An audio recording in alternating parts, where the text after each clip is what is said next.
The sharp whine of microphone feedback sliced through the humid Kentucky air.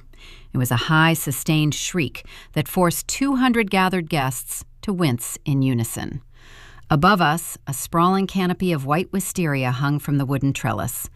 The blooms were visually stunning, drooping in heavy, elegant clusters. Yet they carried a suffocating sweet scent. Wisteria is a deeply rooted vine known for its beauty. It is also highly poisonous if ingested. The flora provided a fitting architectural mirror for the family I was standing before.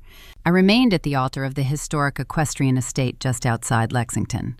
My posture stayed rigid, my hands resting lightly on the stems of my bridal bouquet.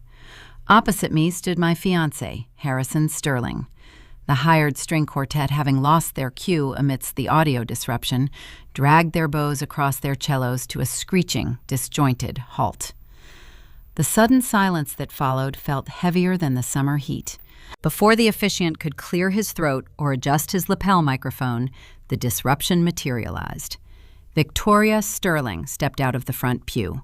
My future mother-in-law bypassed every convention of wedding etiquette, her silver silk gown rustling with a crisp, predatory friction as she marched up the altar steps. She did not look at her son. Her gaze was locked entirely on me. She reached the officiant and snatched a thick, custom-embossed leather binder directly from his hands. The man blinked, stepping back, yielding his authority without a word. Victoria turned and thrust the heavy leather portfolio against my chest. Her eyes gleamed with the manufactured triumph of a woman who believed she held the ultimate leverage. "Sign the integration agreement now, or walk," she whispered. Her tone lacked heat. It was pitched low, engineered for maximum intimidation without projecting over the open microphones.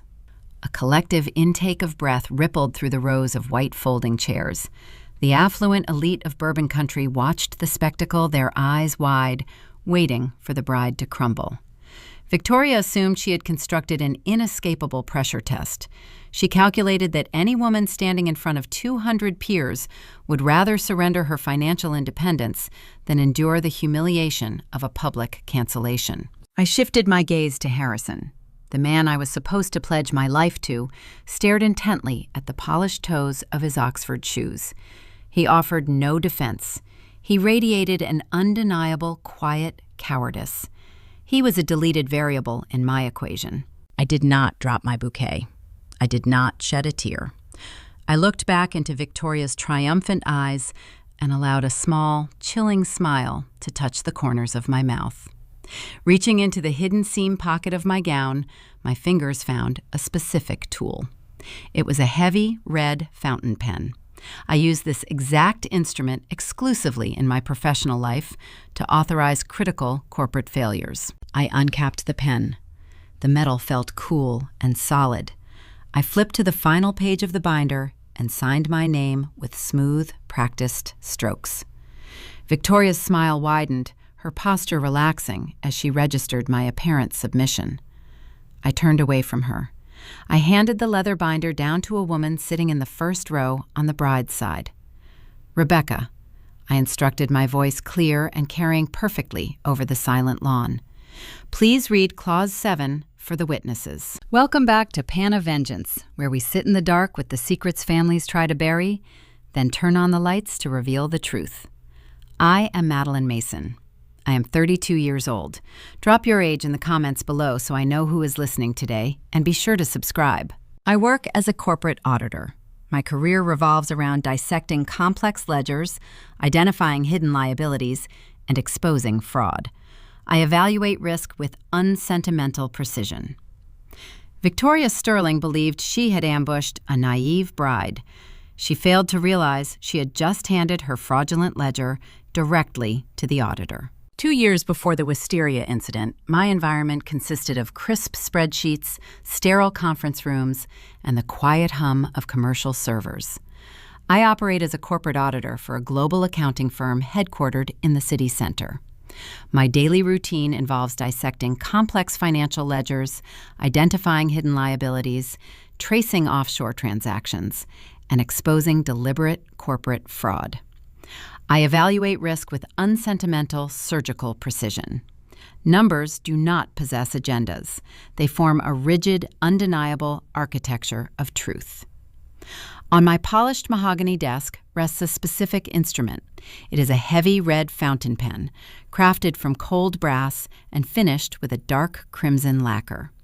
I do not use this tool to draft routine memorandums, approve time-off requests, or sign standard expense reports.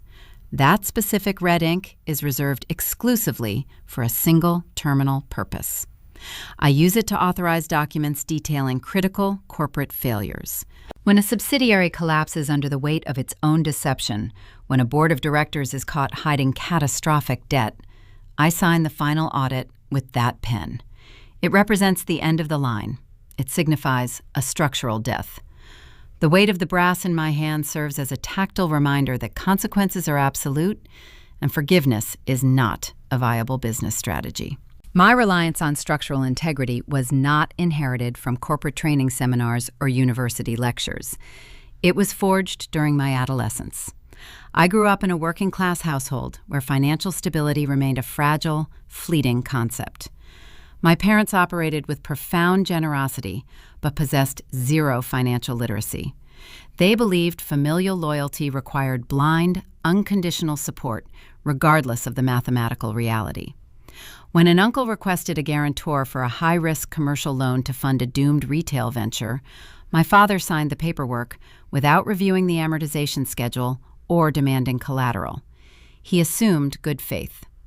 Good faith does not pay compounding interest. The venture failed within 18 months, and the commercial creditors pierced the familial veil without hesitation. I was 16 years old when the consequence arrived. I returned from high school walking up the cracked concrete driveway to find a stark yellow foreclosure notice taped directly to our front door. The bright adhesive paper flapped against the peeling white paint in the bitter autumn wind. The bank seized our modest home to cover a debt my parents never personally incurred. I watched my father pack our belongings into cardboard boxes, his pride shattered by a single unverified signature. Standing on that sidewalk, watching the bank representatives secure the locks, I formulated an ironclad rule. I would never absorb an undocumented liability. I would never assume financial responsibility for another human being without a rigorous, comprehensive audit. Harrison Sterling presented himself as a vibrant anomaly to my rigid, calculated worldview. He was the heir apparent to a legacy Kentucky bourbon distillery, a man who navigated the world carrying the faint scent of charred oak barrels and expensive cologne. He moved with a charming, easygoing cadence, seemingly untouched by the mechanical anxieties of daily life. His warmth temporarily bypassed my strict defensive perimeter. He offered a romanticized version of the American South, filled with sprawling equestrian events, tailored linen suits, and evening tastings on wide verandas overlooking bluegrass pastures. For a brief period, his chaotic, joyful energy provided a welcome contrast to my structured ledgers. However, the contrast quickly devolved into a systemic imbalance. A functional partnership requires an equitable distribution of labor. Harrison specialized entirely in the aesthetics of wealth. He attended high-profile horse auctions, shaking hands with local politicians, and posed for regional lifestyle magazine profiles. He neglected the foundational mechanics required to sustain that affluent projection. Within 6 months of our engagement, the dynamic shifted fundamentally. I stopped operating as a partner and transitioned into an uncompensated administrative assistant. I spent my evenings organizing his delinquent property taxes, negotiating payment plans with local municipalities to avoid liens, and untangling his disorganized personal checking accounts. He would smile, kiss my forehead, and thank me for keeping him grounded. I mistook his weaponized incompetence for genuine vulnerability. I assumed he needed a steady hand to guide his creative spirit. The root of Harrison's logistical paralysis traced directly back to the matriarch of the Sterling dynasty. Victoria ruled her family with a velvet-wrapped iron fist. She projected an image of untouchable old money hosting charity galas and dominating the local country club hierarchy with a terrifying, polite smile. She viewed my working-class background not as a testament to my resilience, but as an inherent, incurable defect. A proper daughter-in-law, according to her archaic standards, possessed a distinguished pedigree and an untouchable trust fund. I possessed a corporate salary and a sharp intellect. Victoria never treated me as a future member of the family. She treated me as a temporary clerical asset. During Sunday dinners at the sprawling estate, she would casually direct me to fetch a different vintage of wine from the cellar, or ask me to calculate the gratuity for the catering staff. She utilized a condescending, clipped tone, operating under the assumption that I should feel grateful just to occupy the same physical space as her crystal glassware. I absorbed the condescension. I did not engage in petty domestic warfare. I categorized Victoria's arrogance as a volatile variable to manage rather than a fatal emotional wound. I believed my sheer competence provided an impenetrable shield. If I kept her son solvent, organized, and out of legal trouble, I assumed she would eventually recognize my utility and grant me the respect I earned. This assumption was a profound, dangerous miscalculation. I viewed my labor as an investment in our shared future. Victoria viewed my labor as an audition for my own permanent servitude. She did not want a partner for her son. She wanted a sophisticated custodian to manage the assets she assumed he would one day inherit. But managing a volatile variable requires understanding the true depth of the volatility. I thought I controlled the board because I controlled the arithmetic. I failed to recognize that generational wealth, or at least the projection of it, operates on an entirely different accounting standard. They do not calculate worth based on earned income verified data or mutual respect. They calculate worth based on blind compliance and total submission. The facade of the wealthy, unbothered Bourbon dynasty was starting to show hairline fractures, though I did not yet possess the clearance to view the complete ledger. I was treating Harrison's disorganization as a personal quirk, unaware it was a symptom of a much larger systemic rot. The transition from subtle condescension to active, hostile reconnaissance was imminent. My belief in my own protective armor was about to be tested in a highly public, highly uncomfortable arena. The Sterling family required a fresh influx of stability to maintain their illusion, and the matriarch decided it was time to officially appraise the incoming inventory. 8 months prior to the incident beneath the wisteria vines, the foundation of my relationship encountered its initial structural stress test. The venue was a private country club situated in the rolling green hills just outside the Lexington city limits. The environment was curated to project an aura of generational permanence. The dining room featured vaulted ceilings, heavy oak wainscoting, and the faint, persistent scent of lemon polish and expensive floral arrangements. It was a space designed to insulate the local elite from the unpredictable realities of the outside world. I sat at a circular table draped in starched white linen. Harrison occupied the chair to my left. Victoria sat directly across from me. She orchestrated these Sunday brunches with the precision of a military general reviewing her troops. She selected the table location, dictating our proximity to the large bay windows. She subtly directed the conversation, steering the topics away from anything she deemed unrefined. I approached these weekly gatherings as mandatory administrative meetings. I sipped my black coffee and observed the social dynamics. Harrison was currently detailing a recent charity equestrian gala he attended. His posture was relaxed, his tone light and engaging. He thrived in this environment. He possessed an inherent ability to charm the club members, navigating the unspoken rules of old money with effortless grace. Victoria listened to her son with a posture of rigid approval. She wore a tailored ivory blazer, her jewelry understated but undeniably expensive. As the server cleared our primary plates and poured fresh coffee, Victoria shifted the operational parameters of the morning. She picked up her silver butter knife. She drew the metal edge across the surface of her fine china plate. The sharp scrape of the butter knife against the porcelain produced a brief, jarring friction that cut through the low, ambient hum of the dining room.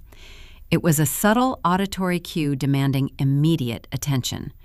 "Madeline, Dear Victoria began, her voice dropping into a register she typically reserved for discussing serious financial endowments. Harrison and I were having a conversation earlier this week regarding the upcoming wedding logistics.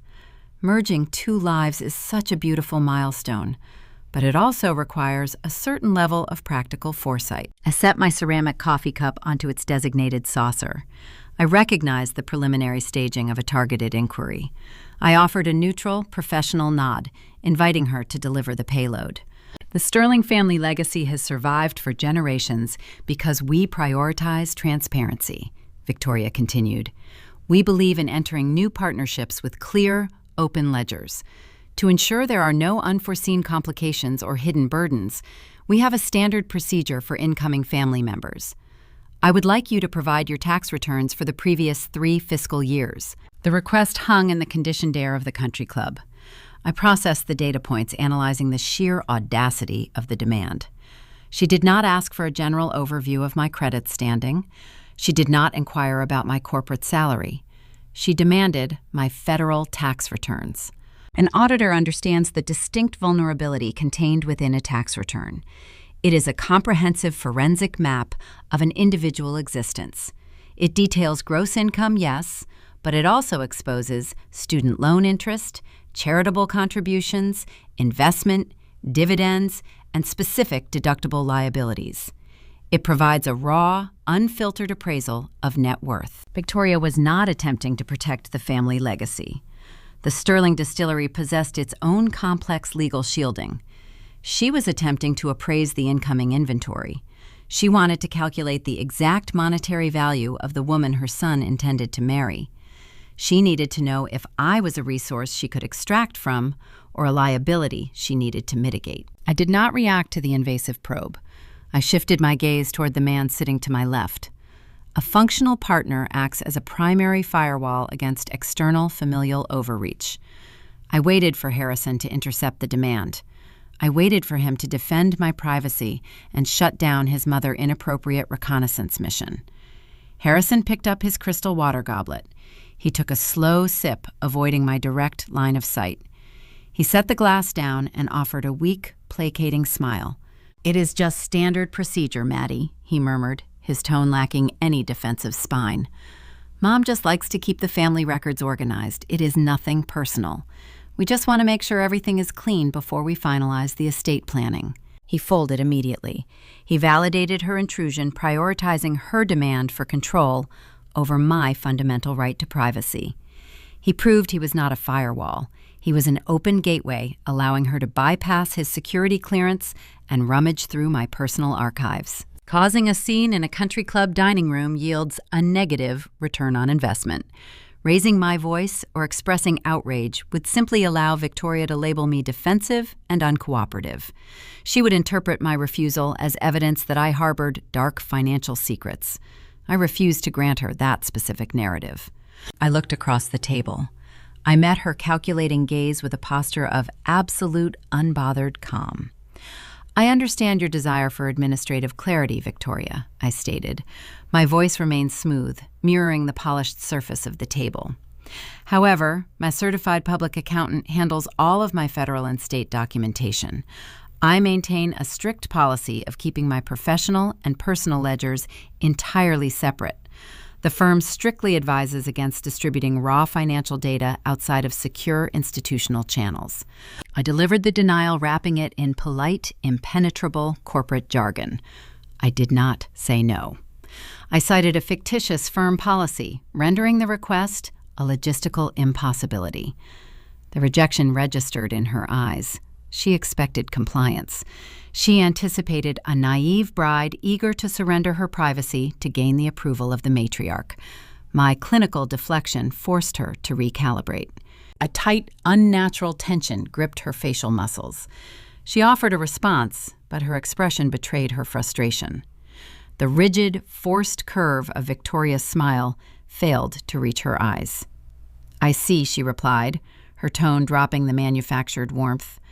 "Well, we can revisit the structural planning at a later date." The brunch concluded without further interrogation. Harrison paid the gratuity, oblivious to the profound shift that had just occurred in the foundation of our relationship. We walked to the valet stand, and I drove back to my own residence.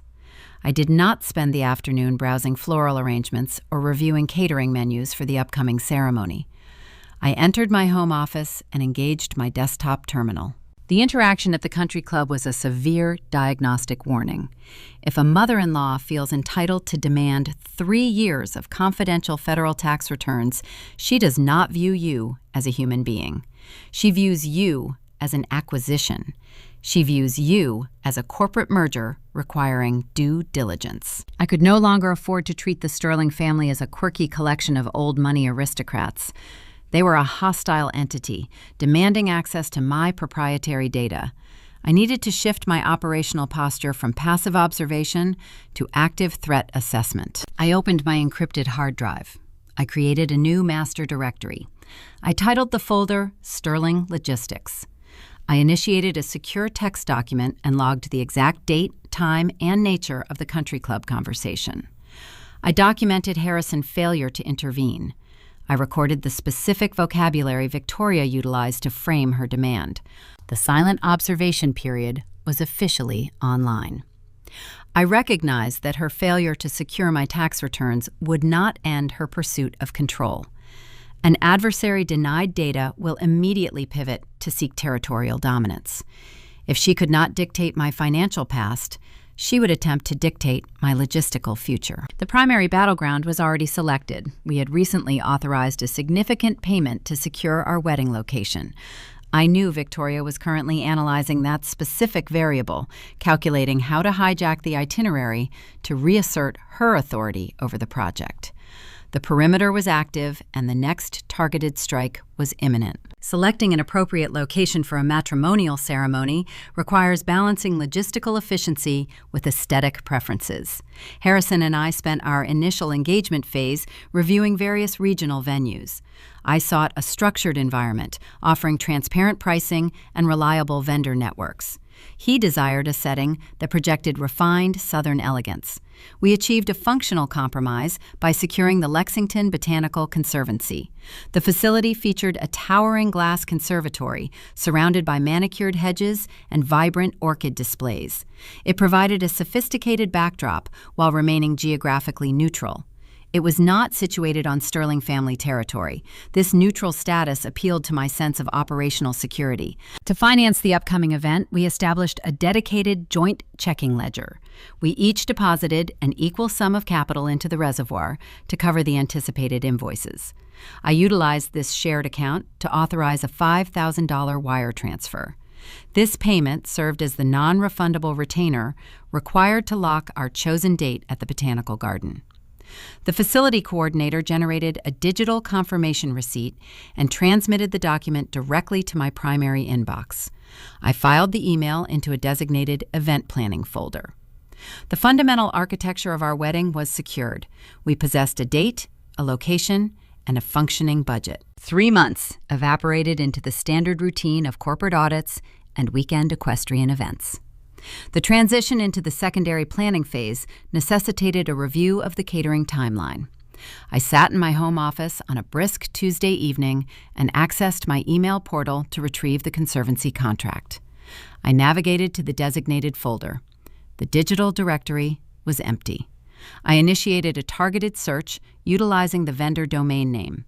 The query yielded 0 active results. A missing digital record indicates either a system error or deliberate human interference. I opened the deleted items archive. I scrolled through the discarded promotional advertisements and automated newsletters. Buried near the bottom of the digital refuse, I located the confirmation receipt. It had been manually erased from my Active Directory. I operate a synchronized tablet device that frequently rests on the kitchen island downstairs. An unauthorized user had accessed that unguarded interface to delete the communication, hoping to delay my discovery of a significant logistical alteration. I did not panic over a deleted file. I simply picked up my smartphone and dialed the Botanical Garden coordinator. The representative answered with a hesitant, strained tone. She informed me our reservation no longer existed. She stated the groom mother had contacted their office 72 hours prior, initiating a formal cancellation protocol. Victoria claimed the couple experienced a sudden change in aesthetic direction and no longer required the glass conservatory. I terminated the call. I descended the staircase to the main floor. Harrison occupied the living room, sitting on the leather sofa. He held a soft cloth, applying dark wax polish to a pair of tall riding boots. The sharp chemical odor of the leather treatment permeated the room. I stood in the doorway, observing his relaxed posture. "Your mother canceled our venue reservation," I stated. My voice maintained the level, clinical resonance of a project manager identifying a breached contract. Harrison stopped polishing the boot. He did not drop the cloth or feign surprise. He gently set the footwear onto the floor and rubbed his hands together, avoiding my direct gaze. He stared at the brass buckle on his belt. "She went to look at the gardens on Monday," he murmured, his tone adopting a familiar, defensive fragility. "She felt the environment was inadequate, Maddie. She said a glass greenhouse lacked the proper historical gravity for a family of our stature. She decided the ceremony must take place on the grounds of the Sterling Equestrian Estate. She already secured the landscaping crews to prepare the south lawn." He delivered the explanation as a finalized decree rather than a proposed adjustment. He surrendered our neutral territory without a fraction of resistance. "You permitted her to revoke a binding contract without consulting your partner," I observed. He leaned forward, resting his elbows on his knees, the peacemaker routine engaged. "Please do not fight her on this geography," he pleaded. "If we insist on the botanical gardens, she will make the next 6 months miserable for both of us. She will critique every floral arrangement and complain about the catering. Having it at the estate keeps her happy. It removes the friction. It will be a beautiful ceremony, I promise." I analyzed the tactical reality of his request. Relocating the event to Victoria sovereign soil granted the matriarch dictatorial oversight regarding vendor access scheduling and environmental design. It constituted a hostile takeover of the event architecture. She desired home field advantage where her authority remained unquestioned. I weighed the cost of waging a territorial war over grass and temporary seating structures. Arguing over the geographical coordinates of a single afternoon yielded zero long-term tactical advantage. It would drain my cognitive resources and allow Victoria to label me an ungrateful, difficult bride. I refused to grant her that specific narrative. "I accept the venue modification," I replied. Harrison exhaled a long breath, the tension leaving his shoulders. He offered a weak, grateful smile, praising my flexibility. He remained entirely ignorant of the calculated assessment occurring behind my eyes. He thought the crisis was averted. He failed to realize the geographical shift was merely the surface layer of a much deeper violation. A canceled event contract necessitates the return of the initial retaining fee. The Conservancy coordinator had explicitly confirmed during our brief phone call that the $5,000 was released back to the original payment method. I returned to my home office and woke my computer monitor. I accessed the portal for our joint matrimonial ledger to verify the incoming electronic deposit. The digital columns rendered on the screen displaying the current available liquidity. The balance remained stagnant. The funds did not return to our shared reservoir. I initiated a forensic trace on the routing sequence. I contacted the banking representative utilizing my secure credentials. The investigation yielded a stark, undeniable reality. The $5,000 had not vanished. It had been intercepted. Victoria had contacted the venue and instructed them to route the canceled deposit directly into an external account under her exclusive control. She did not pocket the currency for personal savings. She utilized our joint capital to finance her own unauthorized catering upgrades at the equestrian estate. She ordered imported champagne and premium seafood selections to impress her country club peers. She subsidized her aristocratic performance using stolen assets. She transitioned from controlling behavior directly into unauthorized financial extraction. I opened the encrypted Sterling logistics file on my hard drive. I created a new row within the primary tracking spreadsheet. I documented the date the vendor interference and the exact monetary deficit. I utilized the mouse to highlight the $5,000 line item. I selected a bright neon yellow shading tool. The color glowed against the sterile white background of the monitor, serving as a glaring, permanent record of her theft. This interaction fundamentally altered the risk assessment of my impending marriage. A solvent entity does not resort to petty theft to cover catering invoices. Wealthy individuals do not siphon deposits from their offspring to purchase champagne. If the matriarch of a legacy bourbon dynasty needed to hijack $5,000 to maintain her affluent facade, the dynasty was facing a severe internal liquidity crisis. The projection of their generational wealth contained a structural leak.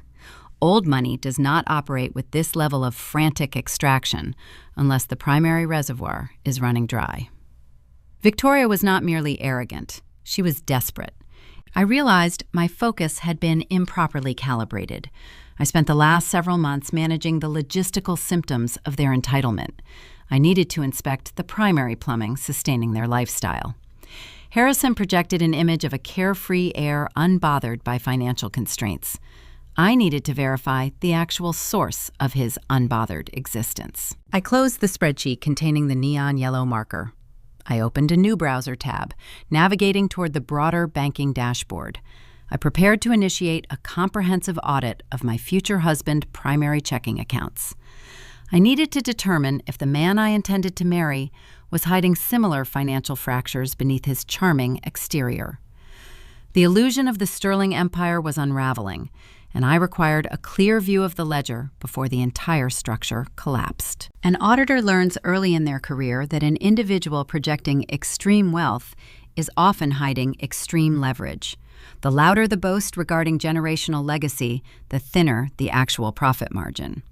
The intercepted $5,000 venue deposit served as my primary indicator. Victoria possessed an insatiable appetite for the aesthetics of old money, but her sudden reliance on petty theft suggested her actual liquidity was severely restricted. I needed to verify the extent of the rot. I turned my analytical focus toward the man sitting in my living room. Harrison projected the same unbothered, affluent aura as his mother. He navigated his daily life seemingly unconcerned by mundane economic constraints. However, his nonchalance was subsidized by my organizational labor. I managed his property taxes and negotiated his municipal payments. I was the hidden scaffold supporting his carefree existence. I initiated a discreet monitoring protocol on his primary checking account. I possessed the administrative credentials to view his financial data, establishing the access months prior to streamline our joint wedding expenses. I did not log in to snoop. I logged in to perform due diligence. The upcoming ceremony required substantial capital, even with Victoria seizing control of the venue. I needed to ensure Harrison maintained the necessary funds to cover the remaining vendor invoices. I bypassed his standard daily expenditures, ignoring the coffee shop charges and the dry cleaning receipts. I focused exclusively on recurring high-volume transfers. A significant anomaly surfaced almost immediately. I traced a substantial outbound wire transfer occurring on the 1st of every month. The transaction consistently drained exactly 1/3 of his net monthly salary. The destination was not a retirement portfolio or a mutual fund. It was an external checking account registered to his younger sister, Caroline. Caroline represented the archetype of the idle aristocrat. She was 28 years old, chronically unemployed, and completely devoted to maintaining her social calendar. She occupied a sprawling luxury apartment in downtown Lexington, frequently posting photographs of her extensive international travels. The family narrative dictated that Caroline lived comfortably off the robust distributions of a Sterling family trust fund. According to Victoria, the distillery generated ample surplus capital to support her daughter indefinitely. The data on my monitor contradicted that narrative entirely. A woman receiving steady, lucrative trust distributions does not require a monthly subsidy from her brother's teaching salary to remain solvent. I dug deeper into the transaction history. The transfers initiated exactly 12 months ago. The timing was highly specific. Something fundamental within the Sterling financial architecture fractured a year prior, forcing Harrison to assume the burden of his sister living expenses. He was bleeding his own modest income to prop up the illusion of her trust fund. He was enabling the same parasitic dynamic his mother cultivated. I did not print the bank statements or highlight the discrepancies with red ink.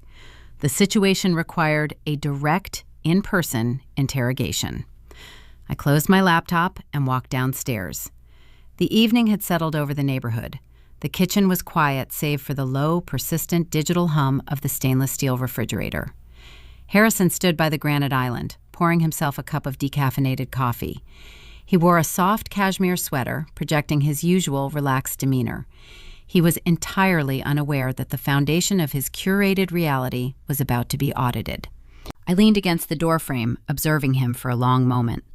I needed to gauge his initial reaction to the confrontation. A liar will immediately deflect. A coward will attempt to justify the deception. I asked him a simple, direct question. Why are you subsidizing Caroline luxury apartment lease every month? His hand jerked. A splash of hot coffee spilled over the rim of the ceramic mug, pooling darkly on the pristine granite surface. He did not reach for a towel to wipe up the mess. He froze, his shoulders pulling inward. He did not attempt to feign ignorance or ask what I was talking about. He knew exactly which secret I had uncovered. He slowly set the carafe down, avoiding my direct line of sight.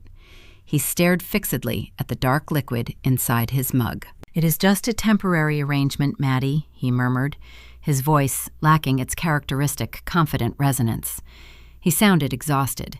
He sounded like a man who had been carrying a heavy, concealed weight for far too long. "A temporary arrangement extending for 12 consecutive months indicates a permanent, systemic failure," I replied, my tone clinical and unyielding. "The family narrative insists Caroline receives substantial distributions from the Sterling Trust. Why does she require a third of your salary to avoid eviction?" He gripped the edges of the ceramic mug, his knuckles turning white under the kitchen pendant lights. "The trust distribution ceased a year ago," he confessed, the words rushing out in a quiet, defeated exhale. He kept his gaze locked on the coffee, refusing to look at me. "The distillery is experiencing a cash flow hiccup, a temporary liquidity issue. Mom explained that the commercial markets shifted and the operational costs spiked. They had to pause the disbursements to stabilize the core business." I processed the vocabulary he chose to deploy.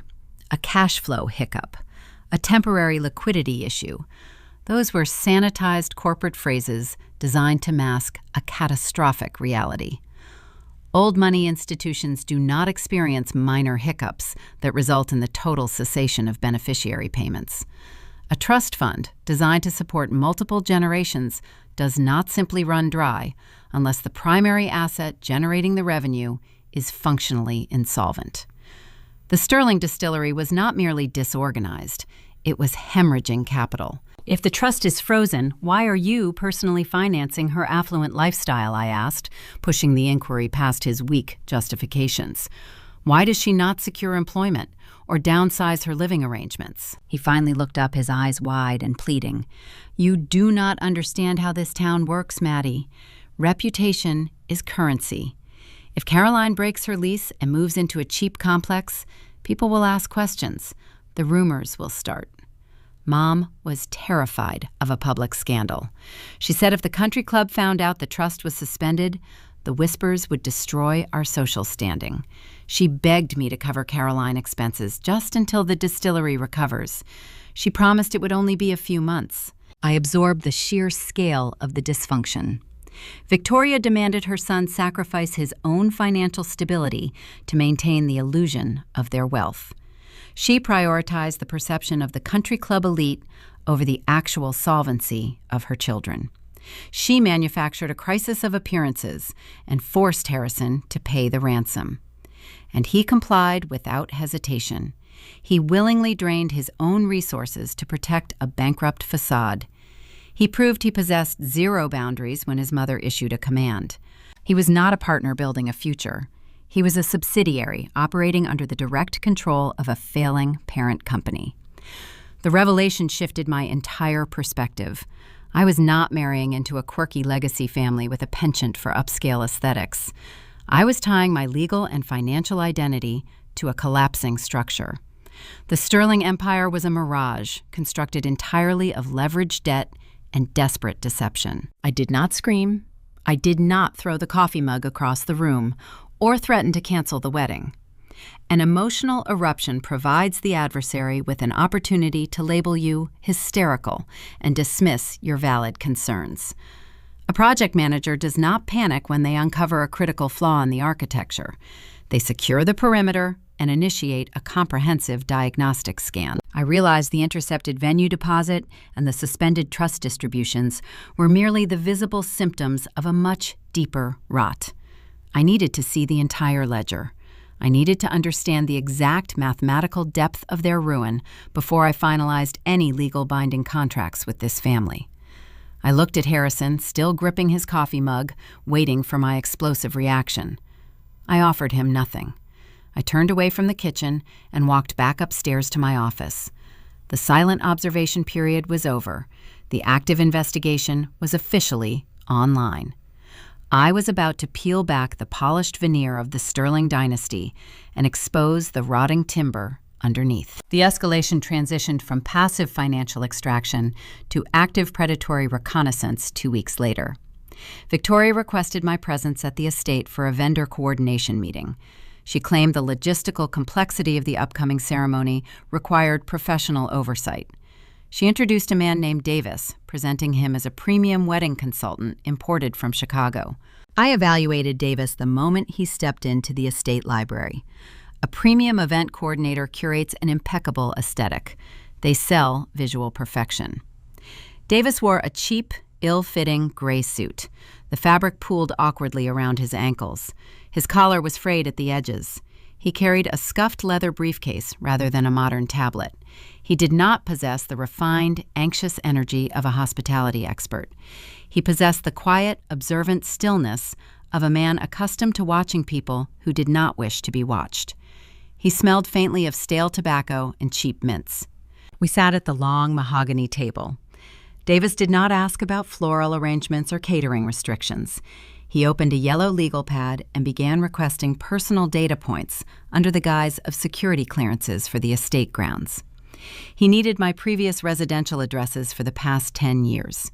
He requested my mother's maiden name, claiming the high-end jewelers required extensive identity verification for the wedding band insurance policy. The logic was profoundly flawed. Jewelers do not underwrite insurance policies based on maternal lineage. I maintained a polite, neutral expression. I provided him with a curated list of generic, easily verifiable facts. I did not challenge his absurd inquiries. An auditor never alerts a suspect that their cover is blown. You let them speak, allowing them to define the parameters of their own deception. I returned to my corporate office and accessed the proprietary databases reserved for forensic accounting investigations. I ran a comprehensive search on Davis, utilizing his full name and the business entity he provided. The search engine bypassed the hospitality registries. The results populated from the State Department of Professional Regulation. Davis held 0 certifications in event planning. He held an active license for private investigation. Victoria was not attempting to organize a seating chart. She was attempting to excavate my past. She hired an operative to unearth hidden debts, legal liabilities, or scandalous history.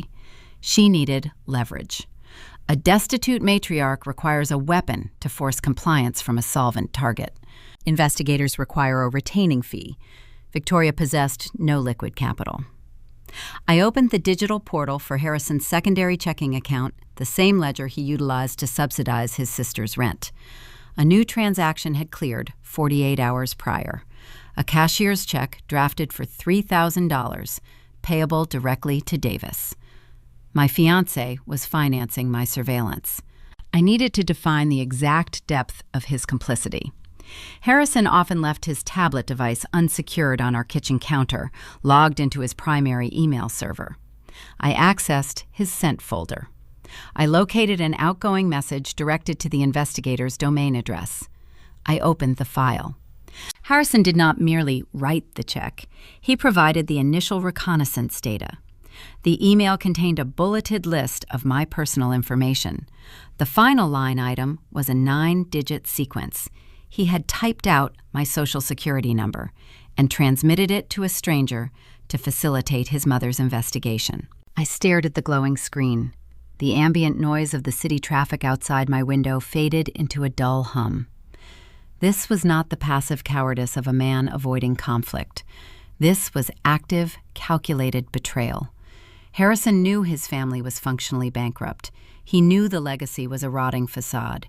He viewed my pristine credit profile and my corporate salary as his personal bailout. He was serving me to his mother on a silver platter, hoping my assets would plug the gaping holes in their sinking ship. A direct confrontation regarding the stolen Social Security number would trigger immediate denial. He would claim he provided it for legitimate vendor contracts. I needed to control the narrative Davis delivered to his employer. I needed to feed the investigator radioactive data. Better yet, I needed to hand Victoria the exact weapon she was hunting for, ensuring the weapon was loaded with blanks. I utilized a sophisticated graphic design software program on my laptop. I spent 2 hours crafting a highly realistic collection notice from a fictitious medical billing agency located in a neighboring state. I populated the document with authentic-looking accounting codes, barcode tracking graphics, and a severe, threatening typography. The invoice detailed an overdue uninsured surgical procedure from 5 years ago. The outstanding balance equaled $68,000. The text explicitly threatened imminent wage garnishment and asset seizure. I printed the document on standard printer paper. I folded it unevenly, creating sharp, rigid creases. I crumpled the edges slightly, simulating a piece of mail that had been opened in a panic and hastily stuffed away out of sight. The following morning, Harrison informed me his truck required a minor engine repair. He asked to borrow my sedan to transport several heavy floral centerpieces to his mother's estate for a trial run. It was the perfect operational window. Before handing him the keys, I placed the fabricated medical bill on the passenger side of my vehicle. I nestled it deep into the crevice between the leather seat and the center console, leaving just enough of the threatening red header visible to catch a wandering eye. I knew Victoria's habits. When a new vehicle entered her territory, she inspected it. She believed her son's possessions, and by extension, my possessions, were subject to her unyielding oversight. She would open the passenger door under the guise of helping him unload, and her predatory gaze would locate the document. I retrieved my sedan from the estate later that evening. I slid into the driver's seat and glanced at the center console. The crevice was empty. The crumpled paper was gone. The bait had been acquired. The confirmation of her discovery arrived during a brief interaction the next day. I stopped by the estate to deliver a finalized guest list. Victoria greeted me in the grand foyer. The tight, unnatural tension that usually defined her posture had vanished. She practically glided across the hardwood floor. She looked at me with a profound, triumphant pity. The subtle condescension had mutated into an unmistakable, arrogant smugness. She offered me a cup of tea, her voice dripping with a cloying, manufactured sweetness. She believed she held the kill switch.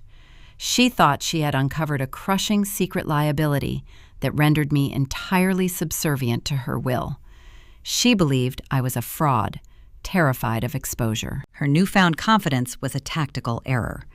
When a predator believes the prey is crippled, they stop hunting carefully.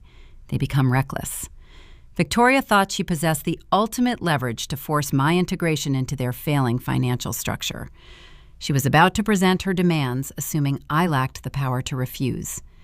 She was preparing to hand me a legal document designed to bind me to their ruin, unaware that her false confidence was the exact variable I needed to spring the final trap. 14 days prior to the scheduled ceremony, I received a formal summons to the Sterling estate.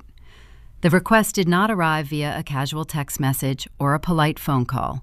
Victoria dispatched a courier to my corporate office, delivering a heavy cardstock envelope. The handwritten note inside dictated my presence in the family library at 4 o'clock on a Thursday afternoon. A summons issued during standard business hours is a deliberate power play. It is designed to disrupt your professional rhythm and establish a rigid hierarchy. I adjusted my calendar, logged off my terminal, and drove through the rolling hills of Bourbon Country. The estate loomed against the pale afternoon sky, projecting an aura of undisturbed generational permanence. I navigated the long gravel driveway, parked my sedan, and walked through the heavy front doors. A silent housekeeper directed me toward the west wing of the house. The library was a cavernous room, smelling of aging paper polishing wax and stale cigar smoke. Tall, arched windows allowed narrow beams of sunlight to pierce the gloom. Dust motes danced lazily within those bright shafts, moving in a slow, chaotic rhythm against the dark mahogany shelves. Victoria sat positioned behind a sprawling antique desk. She wore a tailored charcoal blazer, her posture stiff and unyielding. The smugness I had detected days earlier during our brief foyer interaction had metastasized into a tangible, radiant confidence. She believed she held the ultimate trump card. She believed the fabricated medical collection notice she discovered in my vehicle granted her total ownership of my future. She thought she possessed a secret weapon capable of forcing my obedience. Harrison occupied a wingback chair situated slightly behind his mother. His placement in the room signaled his exact rank within the organizational structure. He was a subordinate. He looked pale, his complexion a sickly gray. He kept his gaze lowered, studying the intricate patterns of the oriental rug beneath his leather shoes. He radiated compliance. He was a man who had actively supplied my Social Security number to a private investigator, and he now lacked the courage to meet my eyes while his mother executed the final phase of their joint operation. I did not offer a greeting. I stood near the threshold, waiting for the matriarch to initiate the dialogue. "Please take a seat, Madeline," Victoria instructed, her tone dripping with a rehearsed, patronizing warmth. "We have a crucial administrative detail to resolve before the wedding." I crossed the room and claimed the empty chair situated directly across from the desk. I smoothed the skirt of my tailored suit, keeping my spine straight. Victoria reached into a leather portfolio and extracted a thick stack of legal paper. She slid the document across the polished wood surface. It came to a rest an inch from my fingertips. Every prominent family utilizes specific mechanisms to protect their heritage. She began weaving a narrative of aristocratic tradition. Merging two lives requires aligning our financial infrastructures. We simply need you to authorize this standard integration agreement to finalize the estate planning. I lowered my gaze to the top page. I did not touch the paper immediately. An auditor never accepts a verbal summary of a written contract. I read the header. It did not display the standard terminology of a prenuptial agreement. A traditional prenup isolates assets shielding premarital property from future division. The typography on this specific document read, "Family Trust Integration Agreement." I reached out and turned the first page, scanning the dense, archaic legal boilerplate. My eyes traced the paragraphs, decoding the complex formatting. The text outlined a comprehensive merger. It detailed a process where my individual financial profile, my pristine credit score, and my corporate earning capacity would be absorbed into the broader Sterling Family Trust. The document did not protect my independence. It legally bound my clean ledger to their corporate entity. A sudden, cold clarity washed over my cognitive processing. This was not a protective measure designed to guard old money from a gold digger. It was a predatory capture mechanism. If I signed this paper, I would become a legal guarantor for the Sterling Trust. When their commercial lenders inevitably called their balloon payments seeking restitution for the millions of dollars Victoria had squandered to maintain her social facade, the banks would possess the authority to target my personal income. Victoria was attempting to shackle my solvent future to her sinking ship. She needed my immaculate credit rating to secure the refinancing loans required to prevent a total foreclosure of the distillery. I looked up from the lethal document. Victoria leaned forward, resting her elbows on the desk. A triumphant, predatory gleam illuminated her eyes. She believed she had orchestrated an inescapable snare. She assumed I was harboring a secret $68,000 medical debt, and she calculated that my fear of exposure would paralyze my critical thinking. She expected resistance. She anticipated a dramatic refusal, tears of frustration, or a loud, indignant argument regarding trust and romance. She wanted me to fight, so she could leverage my supposed financial vulnerability and force my submission. Harrison shifted in his chair, emitting a soft, pathetic sigh. He was waiting for the explosion. He was waiting for me to shatter the fragile peace of the library. An emotional eruption provides the adversary with an opportunity to label you hysterical and dismiss your valid concerns. A professional risk manager evaluates the timing of an ultimatum. Demanding a signature under extreme duress just 2 weeks prior to a major event indicates a frantic, looming deadline. They were running out of time. The commercial creditors were likely threatening immediate action, forcing Victoria to secure a new financial host before the system collapsed. I did not raise my voice. I did not throw the paperwork back across the desk or threaten to cancel the catering orders. I utilized the silence. I let the dust motes dance in the sunlight while Victoria waited for my surrender. Then I offered a polite, measured nod. "I understand the necessity of structural alignment, Victoria," I stated. My voice remained smooth, mirroring the polished surface of the antique desk. "Protecting the family assets is a logical, logistical precaution. I have no objections to the underlying concept." The predatory gleam in her eyes flickered momentarily, replaced by a flash of profound confusion. She had braced for a war, and I had just offered a seamless capitulation. The lack of friction destabilized her rhythm. However, I continued resting my hand flat against the stack of paper. This document requires a localized legal review. The formatting appears slightly archaic, and I must ensure the terminology complies with current state regulations. I will have my personal attorney, Rebecca Hayes, draft the final binding version utilizing these exact parameters. Victoria frowned, the tight muscles around her mouth twitching. She preferred to retain total control over the drafting process, utilizing her own compromised legal counsel to bury the traps deep within the fine print. But she was blinded by her own manufactured leverage. She believed the fabricated collection notice sitting in her possession guaranteed my ultimate compliance, regardless of who formatted the final text. She assumed she held the kill switch. "That is an unnecessary expense, Madeline," she countered, attempting to close the net. "Our lawyers are highly capable. My retention of independent counsel is a non-negotiable requirement for any binding signature," I replied, my tone leaving zero room for debate. "Rebecca will ensure the integration adheres to all municipal codes, protecting both parties from future liabilities. I will instruct her to expedite the review process." Victoria analyzed my calm, unyielding posture. She weighed the risk of pushing harder against the relief of my apparent overall agreement. Her hubris won the internal debate. She believed she had conquered my defenses. "Very well," Victoria conceded, her smug smile returning. "Have your attorney finalize the draft. But the core stipulations remain intact. We must protect the legacy." I stood up from the chair, lifting the thick legal document. I slid the paper into my leather briefcase, securing the metal clasp. "I will handle the logistics, I promised." I turned my back on the matriarch and her cowardly son exiting the dark, oppressive library.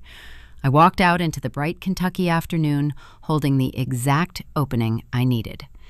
Victoria thought she had successfully recruited a financial hostage. She failed to realize she had just granted a corporate auditor the explicit authority to rewrite the terms of her own survival. The preliminary phase was over. The time for passive observation had expired. I needed to cross-reference her desperation with hard, verified data. I needed a clear panoramic view of her ruin. The transition from defensive maneuvering to offensive tactical execution requires a change in environment. The sprawling grounds of the Sterling Equestrian Estate projected an illusion of historical warmth and pastoral grace. I drove my sedan through the iron gates, leaving the manicured pastures behind. The humid afternoon air pressed against the windshield, but the interior of my vehicle remained a climate-controlled sanctuary. I navigated the highway, pointing the vehicle toward the commercial center of downtown Lexington. The old money facade relies on soft lighting and polite deflection. Uncovering the truth requires fluorescent bulbs and unyielding data. My destination was a towering structure of glass and steel housing the city's most formidable corporate law firms. I parked in the subterranean garage and rode the express elevator to the 42nd floor. The doors slid apart, revealing the reception area of Rebecca Hayes and Associates. The aesthetic of the firm provided a stark, jarring contrast to the dusty, bourbon-scented library I had just occupied. The walls featured smooth, polished concrete and frosted glass partitions. The ambient temperature was intentionally low, designed to keep the occupants alert and focused. The sterile, cold air of the office washed over my skin, neutralizing the lingering humidity of the estate. A paralegal directed me to a corner conference room. Rebecca waited inside. She was a woman who navigated corporate litigation with the predatory efficiency of a shark encountering a wounded seal. She wore a structured navy blazer, her dark hair pulled back into a severe, functional knot. She did not waste time inquiring about floral arrangements or catering menus. She understood my presence indicated a structural emergency. I took a seat across the wide slate table. I unclasped my leather briefcase and withdrew the thick stack of paper Victoria had presented to me less than an hour ago. I slid the Family Trust Integration Agreement across the smooth slate. Victoria Sterling demands my signature on this instrument. Prior to the ceremony, I stated my voice, carrying the crisp acoustics of the sterile room. She categorized the document as a standard, traditional precaution to protect the family legacy. I require a granular translation of the underlying liability. Rebecca retrieved her reading glasses. She opened the dossier and began scanning the dense, archaic legal boilerplate. The silence in the conference room stretched, measured only by the steady turning of the thick pages. I watched her eyes track the paragraphs. A subtle shift occurred in her posture. The professional detachment hardened into a sharp, focused intensity. She reached for a silver pen and began circling specific clauses, underlining phrases buried deep within the subordinate sections. "This is not a protective measure, Madeline," she announced, her tone devoid of any comforting inflection. "This is a predatory acquisition. If you authorize this contract, you are not shielding your premarital assets from a potential divorce. You are legally merging your individual financial profile, your pristine credit score, and your corporate earning capacity into the Sterling Family Trust. You become a legally bound guarantor for their corporate entity." The legal verification matched my initial diagnostic assessment. Victoria was not building a wall to keep me out. She was building a funnel to drag me in. I opened my laptop, illuminating the screen.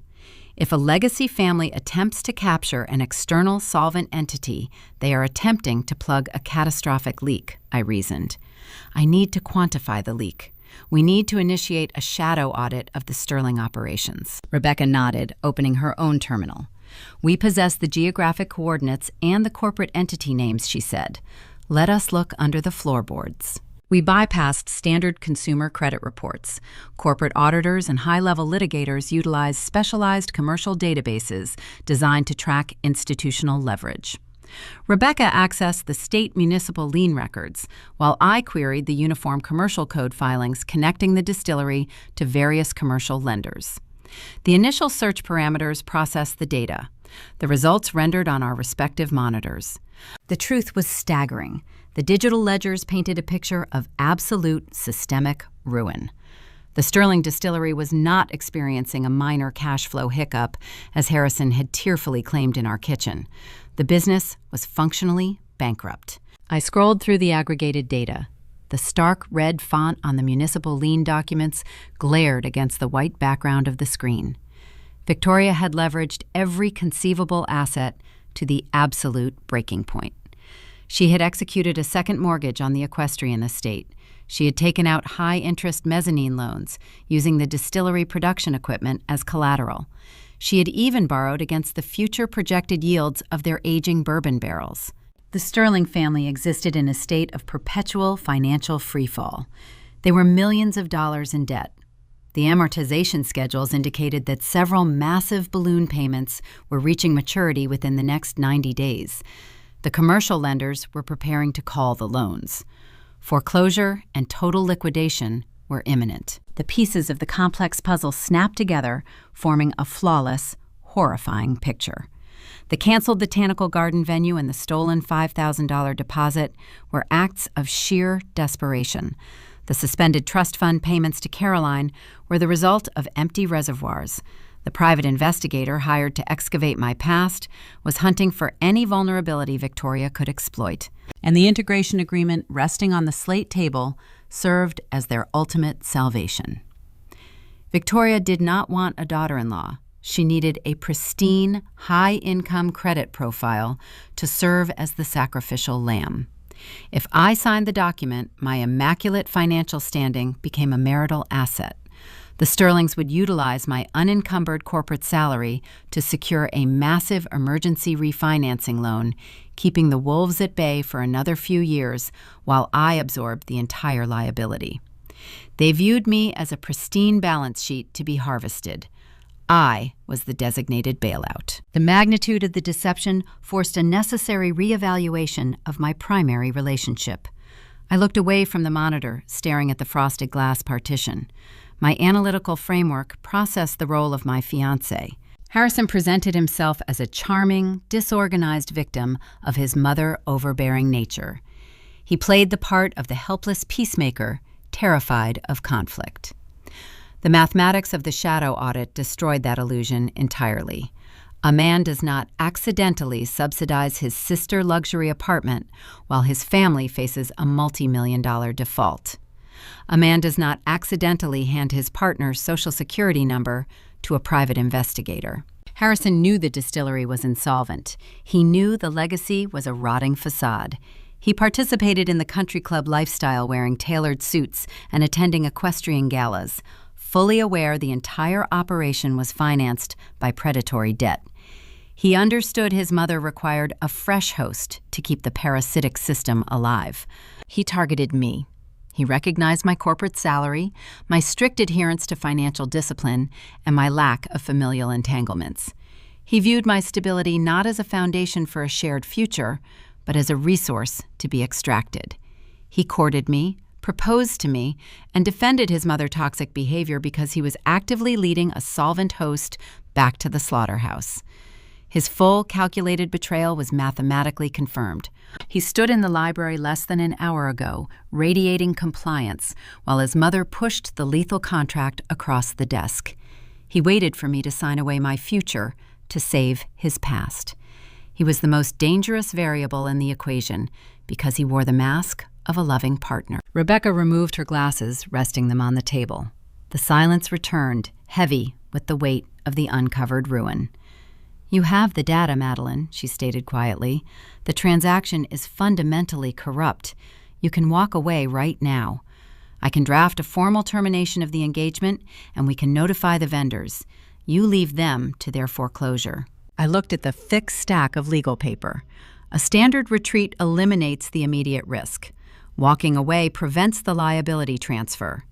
But walking away also allows Victoria and Harrison to maintain their curated fiction. They would invent a convenient narrative explaining my sudden departure. They would label me a hysterical runaway bride, preserving their unearned social standing while they searched for their next victim. A corporate auditor does not simply walk away from a discovered fraud. When a system is built on deception, you do not just resign. You expose the ledger to the shareholders. You burn the corrupted architecture to the ground. "I do not want to walk away, Rebecca," I replied, my voice devoid of any emotional fluctuation. "I want to execute the contract." Rebecca narrowed her eyes, studying my face. "You just verified they intend to steal your financial identity to cover millions in defaulted commercial loans," she cautioned. "Signing this document is financial suicide." "It is suicide if we sign their version," I corrected her. Victoria demanded we format the final binding draft. She granted us the explicit authority to dictate the final terminology. She believes her fabricated leverage guarantees my blind compliance. I pulled my laptop closer, initiating a new, secure document. "We are going to rewrite the integration agreement," I instructed. "We will preserve the standard Sterling protections to avoid triggering her defensive radar. But we are going to engineer a customized countermeasure. We are going to build a mechanism that weaponizes their own debt against them." I needed a legal structure capable of insulating my assets while simultaneously triggering a catastrophic penalty the moment they attempted their extraction. The cold, sterile air of the law office felt suddenly invigorating. The reconnaissance phase was permanently closed. I was drafting the final deliverables. The Sterling family required my signature to survive the season. I intended to give them exactly what they demanded, but the ink I planned to use would carry a lethal hidden cost.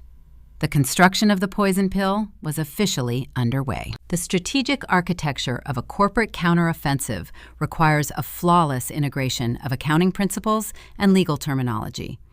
I sat across from Rebecca in her frosted glass conference room, analyzing the drafted pages of the Family Trust Integration Agreement. Victoria Sterling believed this document served as her ultimate salvation. She engineered the paperwork to quietly absorb my pristine credit profile into her failing bourbon empire, attempting to transform my unencumbered corporate salary into a permanent shield against her commercial creditors. She operated under the assumption that a looming wedding date and a fabricated medical debt granted her unquestionable leverage. She failed to comprehend that presenting a fraudulent contract to an auditor is equivalent to handing a loaded weapon to a marksman. You do not simply decline the transaction. You restructure the terms to ensure the hostile entity absorbs the entire kinetic recoil. I instructed Rebecca to retain the standard Sterling family protections within the preliminary pages. We preserved the archaic paragraphs detailing the historical preservation of the equestrian estate and the legacy routing of the distillery shares. Maintaining this specific boilerplate language was a tactical necessity. When an arrogant adversary reviews a revised contract, they typically scan the initial clauses to verify their primary demands remain intact. If they see their requested armor, they rarely inspect the underlying plumbing. We granted Victoria the illusion of unyielding authority while systematically hollowing out the foundation beneath her feet. The lethal mechanism was buried deep within the final quadrant of the binding document. We designated it Clause 7. It did not contain clear, accessible vocabulary. Rebecca and I spent 2 hours translating my financial stipulations into dense, impenetrable legalese. We utilized nested subclauses, convoluted cross-references, and archaic municipal property definitions to obscure the primary function of the text. To a rushed reader skimming the pages over a cup of afternoon tea, the paragraph appeared to be a standard mutual indemnity waiver. To a forensic accountant or a presiding civil judge, the text operated as an airtight, inescapable financial poison pill. The clause established 3 distinct reactive triggers. The primary directive explicitly insulated my personal assets, future corporate earnings, and individual credit standing from any premarital or inherited familial debt attached to the Sterling Trust. It functioned as an impenetrable firewall. The secondary directive outlined the punitive consequences of a breach. If any Sterling family asset, commercial loan, or outstanding municipal tax lien was ever leveraged against my personal income without my express written consent, the Sterling family immediately forfeited their remaining equity in the equestrian estate directly to me as a compensatory penalty. We mathematically guaranteed that any attempt to utilize me as a bailout host would instantly trigger their total geographic eviction. The final trigger addressed a specific historical grievance. An auditor never discards a recorded discrepancy. 3 months prior, Victoria unilaterally canceled my reserve botanical garden venue, transferring the location to her own sovereign territory. During that logistical hijack, she intercepted a $5,000 deposit from our joint wedding ledger, quietly redirecting the capital to finance her imported catering upgrades. She stole shared marital funds to subsidize her affluent performance. I highlighted that specific theft in my encrypted tracking spreadsheet, and I now embedded the consequence into the permanent legal framework. Clause 7 dictated that any unauthorized extraction or diversion of joint marital funds executed prior to the formal solemnization of the marriage incurred a 10-fold punitive deduction from the offending party remaining liquid assets. The mathematics were crisp and undeniable.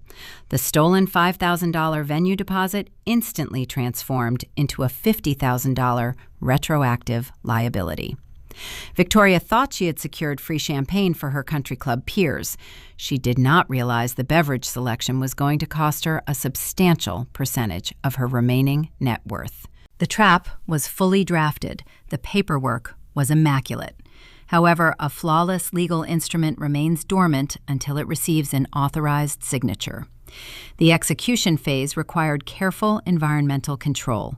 I could not allow Victoria to sign the document in the dusty, bourbon-scented confines of her own library, where she felt secure and dominant. I required a neutral, sterile territory where her hubris would blind her to the shifting power dynamics. 3 days before the scheduled wedding ceremony, Victoria arrived at the downtown commercial high-rise housing Rebecca legal firm.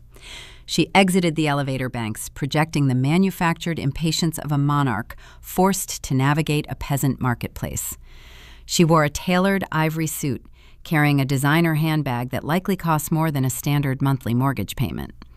She viewed the modern concrete and steel aesthetic of the corporate law office with undisguised disdain, preferring the heavy oak and antique velvet of her crumbling equestrian estate. I waited for her inside the primary conference room. Harrison did not accompany her. He remained on the periphery, playing the role of the oblivious, compliant son, while his mother executed the final maneuver to secure their financial hostage. Victoria stepped through the glass doorway. She offered a tight, patronizing smile, treating my presence as a mere administrative formality. She took a seat at the long slate table, placing her expensive handbag on the empty chair beside her. Rebecca entered the room a moment later, carrying the final bound copies of the integration agreement. The corporate attorney did not offer a warm greeting or engage in superficial wedding small talk. She operated with a cold, ruthless efficiency, setting the thick stacks of paper onto the table. I requested a secondary security measure for this execution, Victoria, I stated, keeping my voice smooth and devoid of any defensive heat, to ensure the municipal courts recognize the absolute validity of this specific integration. We are going to record the notarization process. Victoria frowned slightly, her manicured fingers tapping against the slate surface. She found the corporate protocol tedious. A recorded notarization seemed excessively dramatic for a contract she believed she dictated. But she possessed the fabricated medical collection notice I planted in my vehicle weeks ago. She thought she held a secret crushing leverage over my future. She assumed my insistence on legal rigidity stemmed from a pathetic desire to protect whatever minor assets I still controlled. Her unearned confidence paved the way for her compliance. "Do whatever makes you feel secure, Madeline," she replied, her tone dripping with condescension. "I simply want this paperwork finalized so we can focus on the floral arrangements." Rebecca positioned a small digital recording device on a tripod at the end of the conference table. She adjusted the lens, ensuring both Victoria and the document rested clearly within the frame. She reached out and engaged the mechanism. A small, glowing red recording light illuminated on the face of the camera. That specific crimson glow mirrored the color of the ink I used to sign off on terminal corporate audits. It was a silent visual indicator that the environment was active and the data was being permanently logged. Rebecca retrieved her silver pen. The sharp, focused click of the metal retractor echoed in the quiet room. She slid the final signature page across the table toward Victoria. The attorney initiated the mandatory verbal confirmations required by state law. She asked Victoria to state her full legal name for the audio record. She asked if Victoria had been granted ample opportunity to review the revised terms of the contract. She asked if Victoria was signing the document of her own free will without external duress. Victoria sighed, waving a hand dismissively as she answered in the affirmative. She radiated profound impatience, eager to finalize her predatory acquisition and return to her curated suburban reality. She did not pause to read the dense, archaic paragraphs dominating the preceding pages. She did not ask Rebecca to clarify the nested subclauses or the municipal property definitions. She believed reading the fine print was a task reserved for clerical workers and anxious subordinates. She was the matriarch of a legacy dynasty, and she trusted her own manufactured superiority. She picked up the silver pen and hastily scrawled her elegant, sprawling signature across the designated line. She pushed the document back across the slate table, a smug, triumphant smile cementing itself on her features. She believed she had just captured a pristine, high-income credit profile to serve as a shield against her impending commercial defaults. She believed the Sterling family facade was secure for another generation. Rebecca took the paper. She applied her official notary stamp, pressing the heavy seal into the fibers. She signed her own name, authenticating the transfer of liability. The transaction was complete. Victoria stood up, smoothing the wrinkles from her ivory suit. She picked up her designer handbag, projecting the aura of a woman who had successfully concluded a tedious negotiation. "I will see you at the rehearsal dinner tomorrow evening, Madeline," she announced, her voice returning to its characteristic haughty frequency. "Do try to get some rest. You look slightly strained." She exited the conference room, her heels clicking sharply against the polished concrete corridor. She walked toward the elevator banks, carrying a profound illusion of absolute control. I remained seated at the slate table, watching the red recording light pulse steadily in the quiet room. I reached out and pulled the executed contract toward me. The ink was dry. The trap was locked. Clause 7 was no longer a theoretical countermeasure. It was a binding, active, legal snare.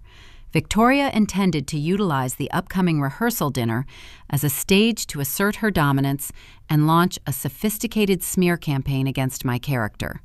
She planned to isolate me in front of the Lexington elite, ensuring her son appeared as a generous savior, taking in a destitute working-class bride.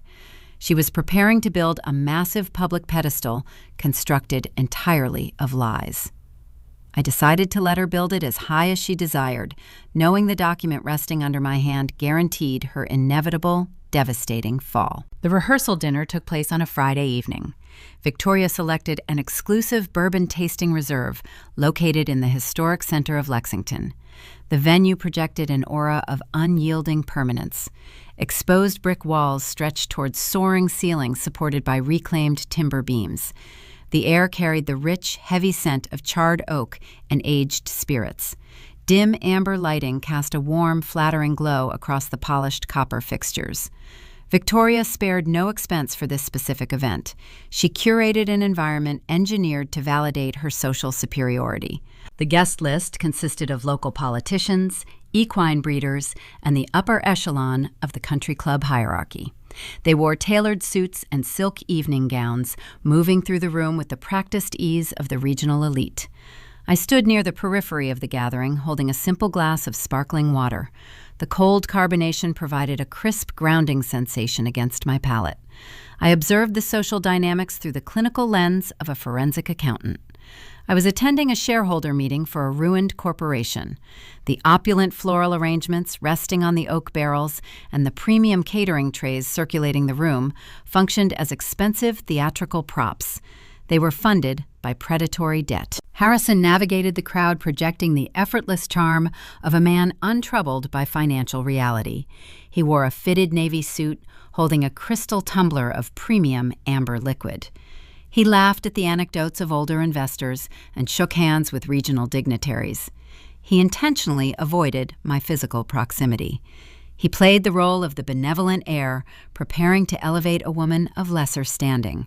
He operated as if his inheritance was a tangible, secure asset rather than a mirage built on municipal liens. Caroline occupied a corner leather booth surrounded by her sycophantic peers. She wore a designer cocktail dress she could not afford, subsidized by the dwindling remains of her brother's teaching salary. The ambient noise of the room consisted of low murmurs and the distinct, sharp clinking of crystal bourbon glasses. Every time a toast was raised, another unearned dollar evaporated from their ledger. At 8 o'clock, Victoria initiated the formal proceedings. She stepped up to a small, elevated platform near the center of the reserve. She held a silver spoon and tapped it lightly against her crystal goblet. The sharp, ringing sound commanded immediate silence. The ambient chatter ceased. The room turned toward her, granting her their undivided attention. Victoria wore a dark velvet gown, her posture rigid and triumphant. She offered a gracious, welcoming smile looking out over the assembled elite.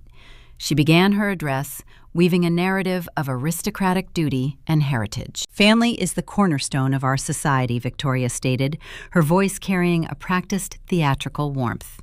"We gather tonight to celebrate not just a union, but the continuation of the sterling legacy, a legacy built on generational wealth and an unwavering commitment to our community." She paused, letting the weighted phrases settle over the audience. She turned her gaze toward Harrison. Her expression softened, projecting a manufactured maternal pride. "My son possesses a remarkable heart," she continued. "He has always been drawn to charity.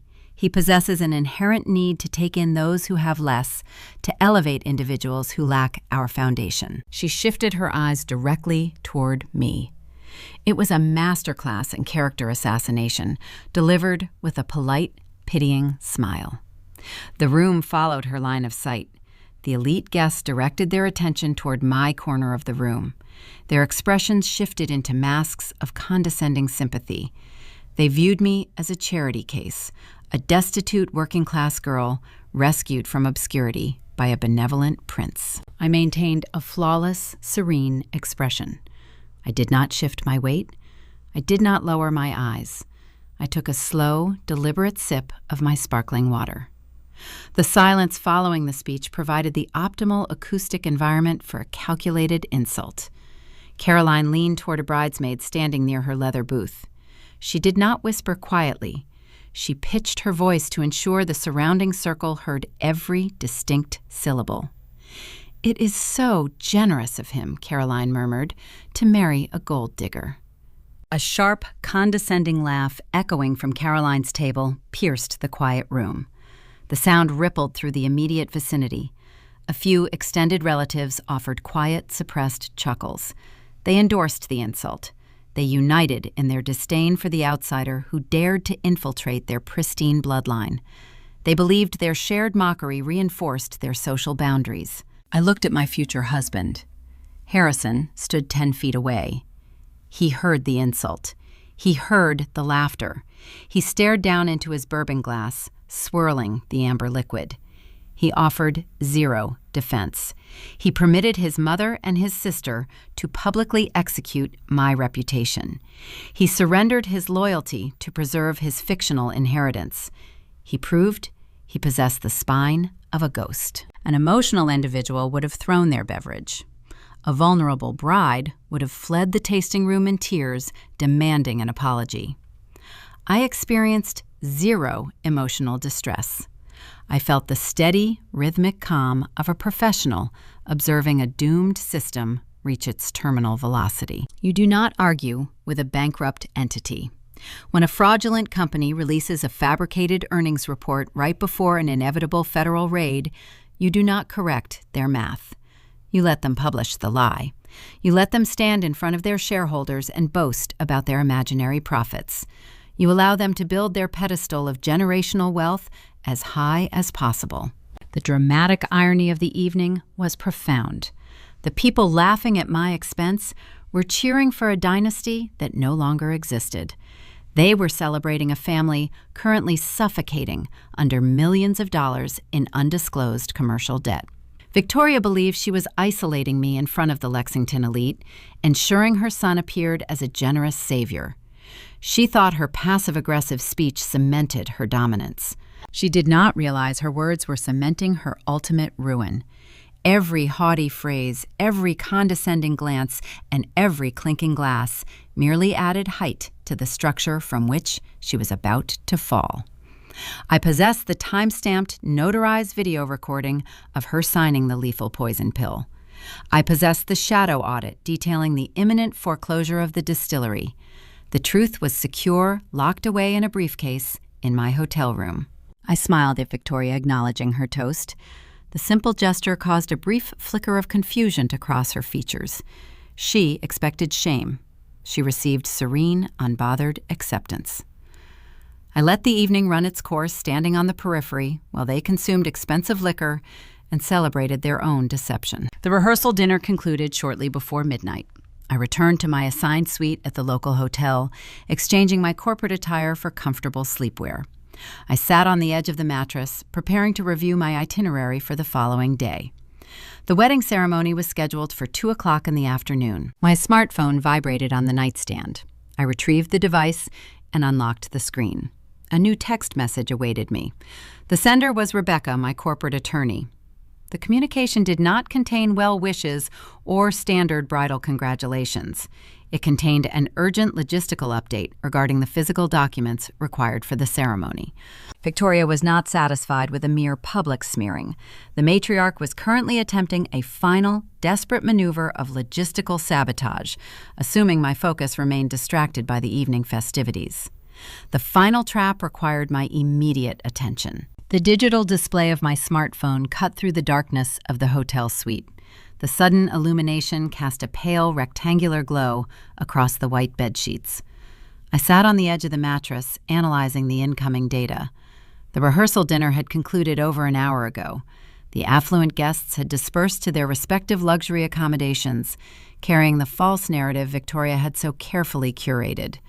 The room felt quiet and temperature-controlled, providing a necessary sensory deprivation chamber after the bourbon-scented theater of the tasting reserve. I picked up the device. The sender was Rebecca. My corporate attorney did not utilize text messaging for casual social updates. She transmitted logistics. I opened the encrypted application. The crisp, white text stood out sharply against the dark background of the screen. The message outlined a final, desperate maneuver executed by the Sterling legal team. Victoria was not content with merely executing a public character assassination during her toast. She required a tangible signature binding me to her financial ruin, and she knew the notarized document currently resting in a municipal vault contained terms she never bothered to read. Victoria attempted a logistical hijack. Assuming my attention would remain fixed on the social dynamics of the rehearsal dinner, she deployed her operatives to intercept the wedding officiant. Reverend Miller was an older, trusting gentleman who had served the local country club parish for 3 decades. He prioritized pastoral care over administrative suspicion. According to Rebecca, the Sterling lawyers approached the Reverend near the coat check, while Victoria was delivering her haughty speech about generational wealth. They handed the officiant a heavy, custom-embossed leather binder. They instructed him to utilize this specific portfolio during the ceremony tomorrow afternoon. They claimed it contained the finalized vows and the integration paperwork required for the formal wedding photographs. They told him the bride and groom needed to sign the documents at the altar to satisfy a long-standing Sterling family tradition. The strategy possessed a certain predatory elegance. Victoria intended to bypass the legal review process entirely. The binder she surrendered to Reverend Miller did not contain the revised contract featuring the lethal parameters of Clause 7. It contained her original, unedited draft. The draconian version, designed to strip me of my unencumbered assets and chain my pristine corporate salary to her defaulting commercial loans. She planned to ambush me at the altar, thrusting the fraudulent paperwork into my hands while 200 elite guests watched. She calculated that the sheer, suffocating weight of social pressure would force me to sign the oppressive document rather than halt the extravagant ceremony. A standard bride might have panicked reading this intelligence. She might have drafted an enraged response or called the officiant to demand the removal of the binder. I am a corporate auditor. A seasoned project manager never leaves final deliverables unguarded. We anticipate the vulnerability and we engineer a failsafe. Rebecca and I had mapped this exact scenario days prior. We analyzed Victoria and her relentless need for theatrical dominance. We knew she would attempt to force a public signature. To counter the maneuver, Rebecca procured an identical leather binder earlier in the week. The decoy portfolio matched the Sterling version in every physical metric. It featured the same dark navy dye, the same rigid spine, and the same gold foil embossing on the cover. Inside the decoy binder rested a single sheet of heavy stock paper. It was titled The Declaration of Intent. The document contained 0 complex legal boilerplate. It outlined no asset division and established no financial liability. It possessed no independent power. The text merely served as a public ceremonial trigger. By signing the declaration, the signatory formally acknowledged and activated the notarized video-recorded contract we had already filed with the municipal courts. The signature simply engaged the poison pill. Rebecca detailed the execution of the swap in her subsequent text messages. While the Sterling lawyers retreated to the bar to celebrate their perceived cleverness, Rebecca approached Reverend Miller. She offered a warm, professional smile, requesting to review the timeline for the ring exchange. The Reverend obliged, setting his leather satchel onto a nearby side table. While he retrieved his pocket watch to verify the schedule, Rebecca reached into the open bag. The heavy, identical leather binders rested side by side in the officiant's satchel for a fraction of a second. Rebecca extracted Victoria's fraudulent portfolio and slid the decoy binder into its place. The maneuver was seamless. The Reverend noticed nothing.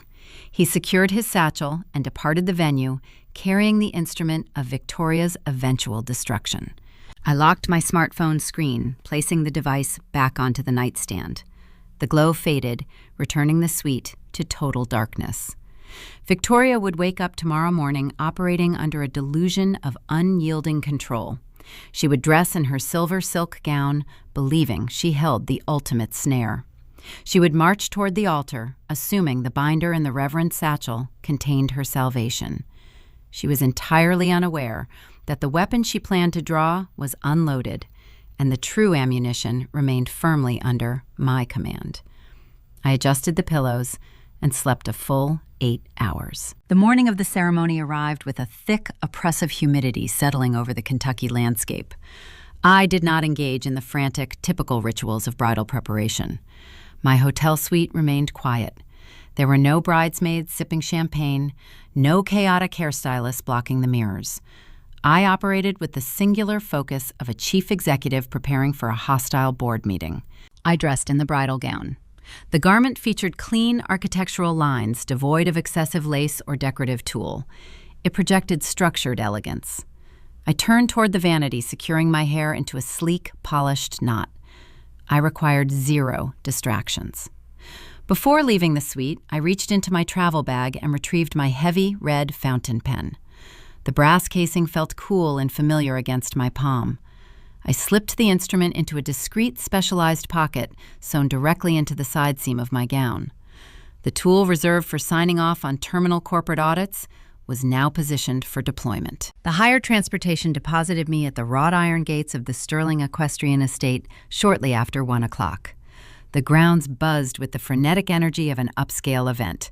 Catering staff navigated utility carts across the manicured lawns. Florists adjusted towering centerpieces. I bypassed the coordination chaos and walked toward the designated staging area near the stables. I observed the environment, analyzing the variables. The ceremony space was situated beneath a sprawling wooden trellis. A dense canopy of white wisteria hung overhead. The blooms drooped in heavy, elegant clusters, providing a visually stunning backdrop for the impending transaction. The flora also emitted a sweet, suffocating scent that clung to the stagnant summer air. The toxicity of the beautiful vine provided a flawless mirror for the family I was preparing to audit. The guests began arriving, filling the rows of white folding chairs. They wore tailored linen suits and designer pastel dresses, projecting the effortless affluence of the Bourbon Country elite. They exchanged polite greetings and found their designated seats, anticipating a traditional celebration of generational heritage. They lacked the clearance to view the actual ledger. I spotted Harrison standing near the front row. He wore a fitted tuxedo, his posture radiating a quiet, undeniable cowardice. He stared at his polished shoes, avoiding eye contact with the arriving attendees. He knew his family was functionally bankrupt. He knew he was leading a solvent host to the slaughterhouse, and the guilt paralyzed his spine. He was a designated proxy, devoid of any real authority. Victoria glided through the center aisle, playing the role of the benevolent matriarch. Her silver silk gown rustled sharply as she greeted the regional dignitaries and local politicians. She radiated a predatory, confident energy. She checked her watch, verifying the timeline.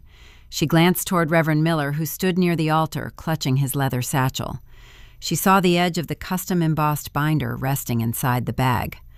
A smug, triumphant smile touched the corners of her mouth. She verified her weapon was in place. The string quartet positioned near the wisteria trellis initiated the processional music. The low, resonant notes of the cellos drifted over the quiet crowd. The attendees stood turning their attention toward the rear of the lawn. The timeline had officially converged. I stepped onto the runner carpet marking the beginning of the aisle. I did not hesitate. I walked forward with measured, deliberate strides, my posture immaculate. I kept my gaze fixed straight ahead, navigating the path toward the altar. I passed the rows of smiling faces, the extended relatives who had chuckled at the gold digger insult the night before. I approached the epicenter of the estate. Victoria stepped into the front pew, her eyes locked onto my approaching figure. The smug smile hardened into an expression of unyielding dominance. She was ready to execute her ambush. She believed she was about to present a demand I could not refuse. I stepped up to the altar, standing opposite the man I never intended to marry. The string quartet continued to play, but the true acoustic environment consisted of the steady, inevitable ticking of a trap preparing to snap shut. As I traversed the final yards of the runner carpet, the reality of the impending collision sharpened my focus. The rhythmic clicking of my heels against the fabric served as a steady internal metronome.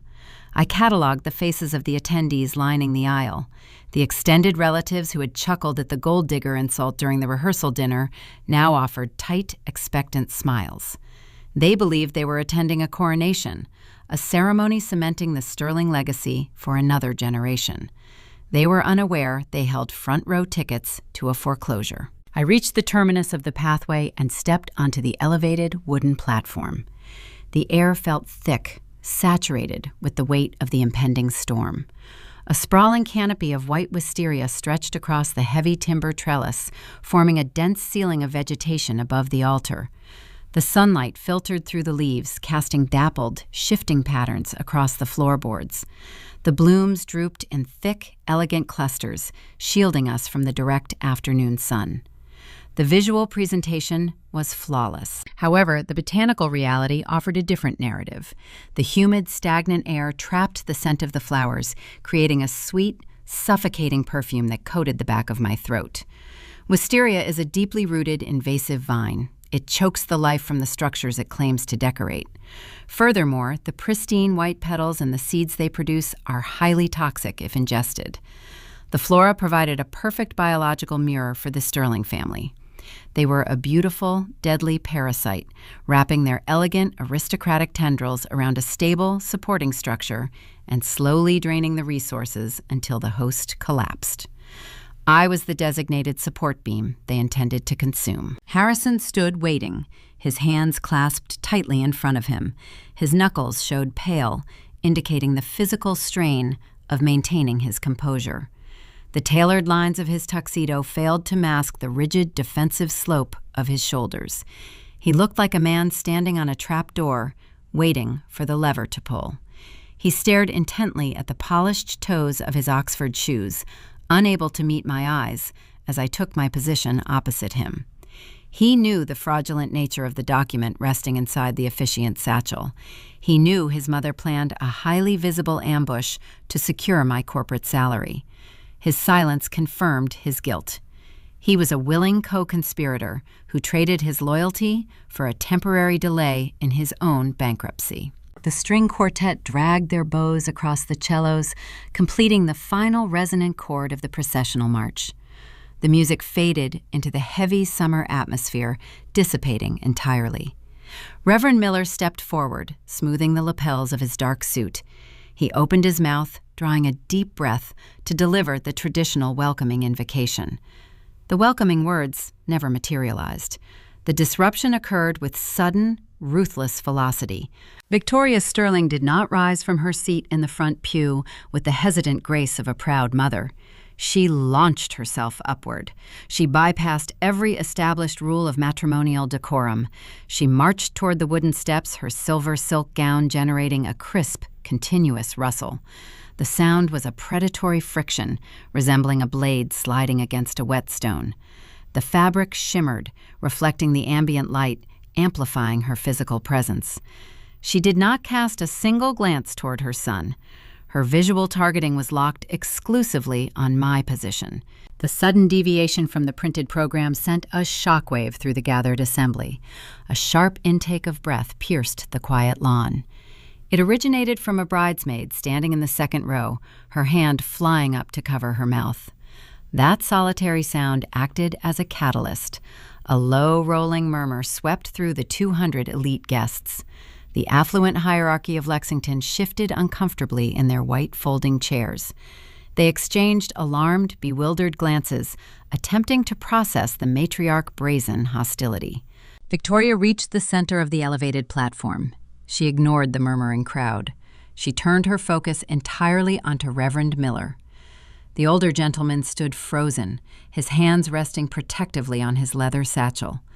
Victoria reached out and snatched the thick, custom-embossed binder directly from his grasp. She executed the theft with a sharp, practiced jerk. The Reverend blinked, stepping backward, yielding his operational authority without a single syllable of protest. He assumed he was witnessing a minor logistical correction. Victoria pivoted on her heel. She closed the brief distance separating us. She thrust the heavy leather portfolio against my chest, forcing me to secure the object with my free hand to prevent it from striking the wooden floorboards. The binder felt dense, its substantial weight representing the culmination of her grand deception. She leaned forward, invading my personal space. Her eyes gleamed with a dark, manufactured triumph. She believed she had cornered her prey, locking me into an inescapable geographical and social snare. "Sign the integration agreement now, or walk," she whispered. Her tone lacked any defensive heat or frantic urgency. It was pitched low, engineered for maximum intimidation without transmitting over the lapel microphones clipped to the officiant. She delivered the mandate with the cold certainty of an executioner reading a final sentence. The matriarch assumed she had constructed a flawless pressure test. She surveyed the captive audience of 200 peers, the extravagant floral arrangements, and the premium catering awaiting the reception. She calculated that a bride standing at the apex of an expensive, high-profile social event would crumble under the sheer weight of public expectation. She believed the fear of a canceled ceremony, the wasted capital, and the resulting social humiliation would override my logical processing. She expected me to prioritize saving face over preserving my financial independence. She expected a rapid, tearful submission. I shifted my gaze back toward Harrison. He offered zero defense. He radiated an undeniable, quiet cowardice, shrinking back from the confrontation he helped engineer. He was a designated proxy, a hollow vessel utilized to lure a solvent host into the trap. He had served his purpose, and now he sought to erase himself from the fallout. I did not drop my bridal bouquet. I did not shed a single tear. I did not glance toward the exit aisles searching for a hasty escape route.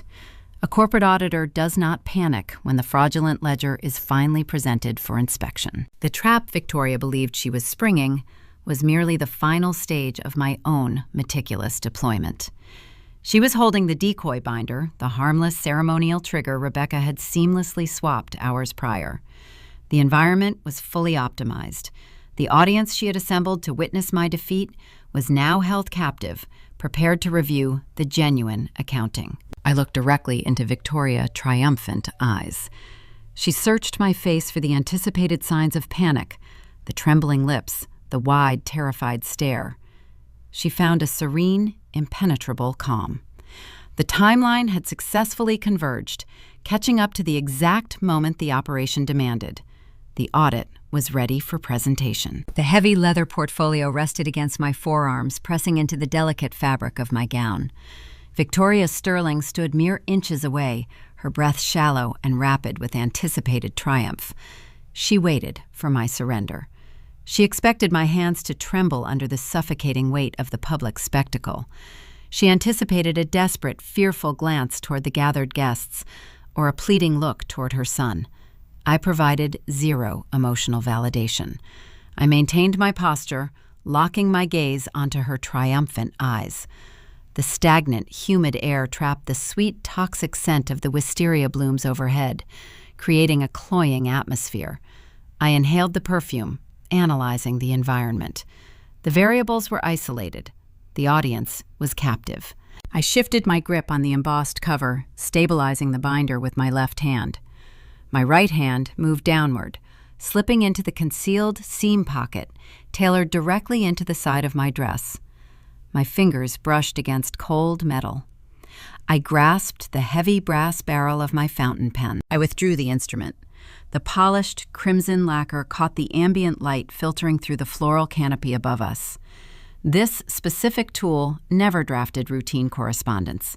It never authorized standard corporate expenditures or approved minor vacation requests. I reserved this red pen exclusively for finalizing terminal audits. I utilized it solely to sign off on systemic failures, corporate liquidations, and institutional bankruptcies. Deploying it today felt profoundly appropriate for the transaction at hand. I unthreaded the cap. The metal components separated with a quiet, precise friction. I flipped the thick pages of the binder, bypassing the dense formatting and seeking the final leaf. The document Victoria believed she shoved into my chest contained oppressive, draconian stipulations designed to merge my unencumbered salary with her failing enterprise.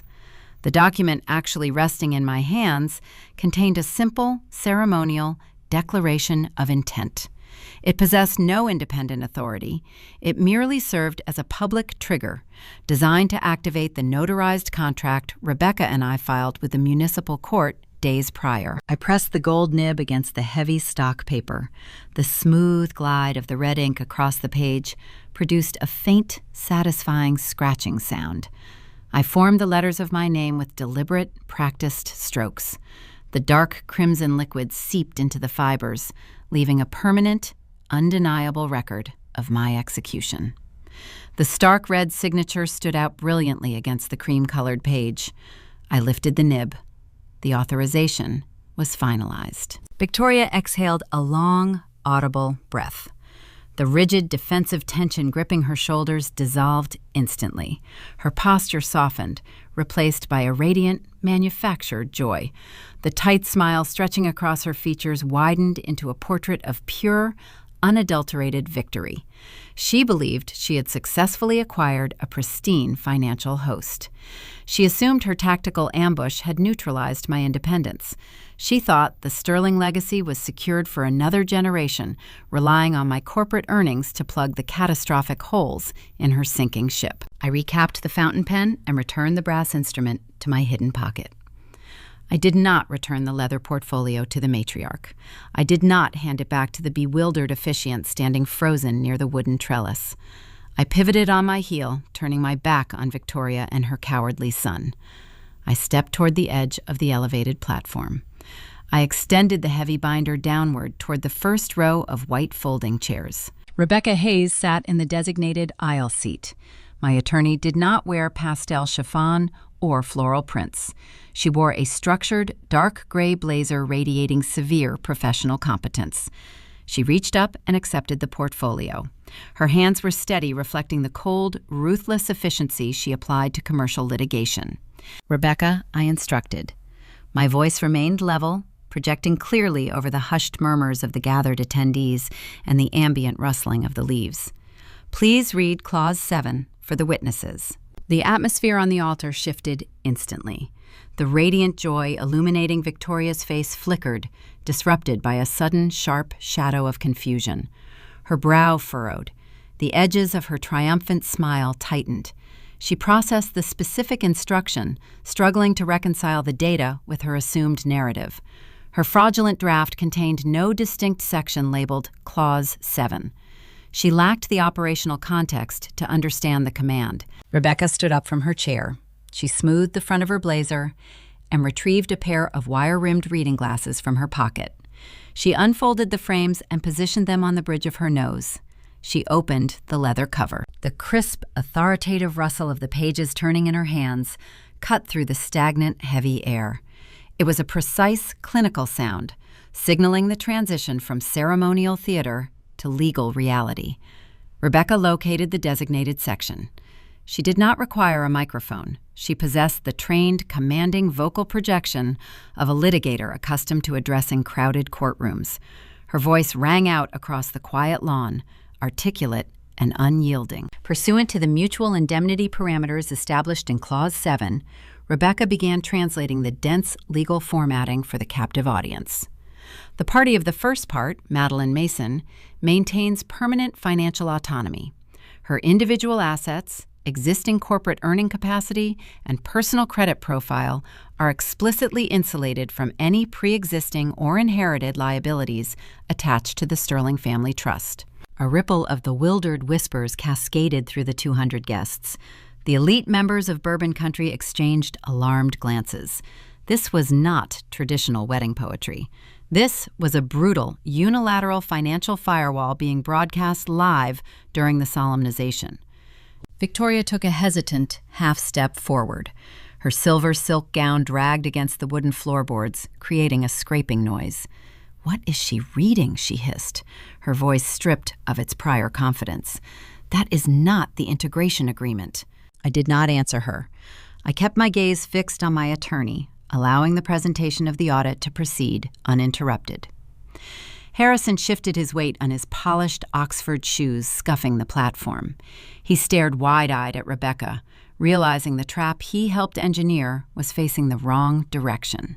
Furthermore, Rebecca continued, her volume rising to effortlessly overpower the matriarch's frantic interruption. The document stipulates severe punitive damages for any breach of this separation. Should any asset, commercial loan, or outstanding municipal tax lien belonging to the Sterling Family Trust be leveraged against the personal income of Madeline Mason without express written consent, the Sterling family immediately forfeits all remaining equity in the primary equestrian estate directly to Ms. Mason as a compensatory penalty. The snare was laid bare. The mechanism designed to protect my unencumbered wealth from their impending defaults was now a matter of public record. The guests digested the terminology. The word lien echoed in the minds of the local politicians and equine breeders. A legacy family does not face municipal tax liens unless the foundation is rotting, but a forensic accountant always addresses historical discrepancies. The venue hijack required a distinct public accounting. Additionally, Rebecca announced, her eyes scanning the final paragraph of the designated clause. This agreement addresses prior unauthorized extractions. The unapproved diversion of $5,000 from the joint marital checking ledger executed prior to this ceremony triggers an automatic punitive multiplier.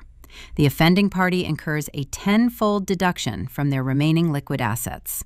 A penalty of $50,000 is hereby assessed and rendered immediately payable. The acoustic environment of the estate grew profoundly still.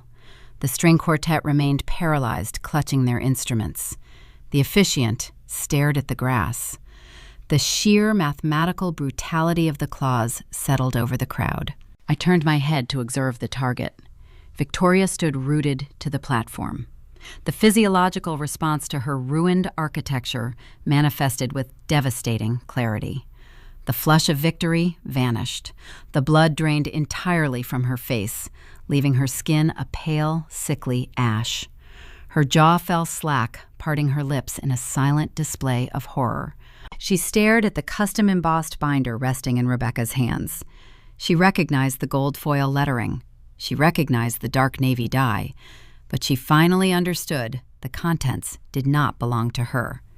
She realized her logistical sabotage had been intercepted and inverted. She had marched up the steps intending to force my signature on a document that would bind me to her multi-million-dollar commercial debt. Instead, she had publicly demanded I sign the exact instrument that triggered her total financial quarantine.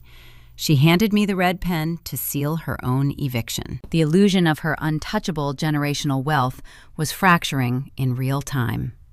She was standing in front of her peers, her local politicians, and her country club associates, and the curtain was being pulled back to reveal the decaying timber supporting her stage. The snare was locked, the data was exposed, and the cascading failure of the Sterling dynasty was transitioning into the main event. Rebecca turned the page of the custom-embossed binder. The crisp rustle of the thick stock paper signaled the final phase of the presentation. She did not rush the delivery. A skilled litigator understands the power of pacing.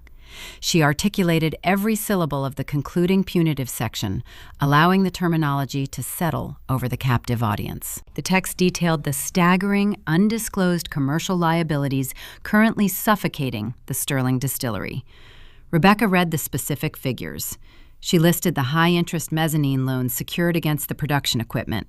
She exposed the secondary mortgages draining the equity from the historic equestrian estate we currently occupied. She highlighted the impending balloon payments scheduled to default within 90 days. She laid bare the rotting architecture of their ruin. The numbers hung in the humid Kentucky air. 200 elite guests, including regional politicians and prominent equine breeders, listened to the forensic accounting of the dynasty. They heard the undeniable proof that the family hosting this extravagant event was functionally insolvent.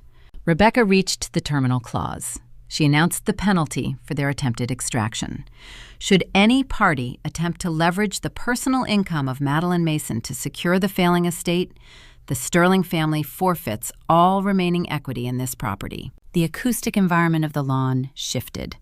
The polite, bewildered whispers morphed into a tangible, undeniable roar of scandalized conversation. The affluent facade shattered in real time. The elite hierarchy of Lexington operates on a strict code of projected success.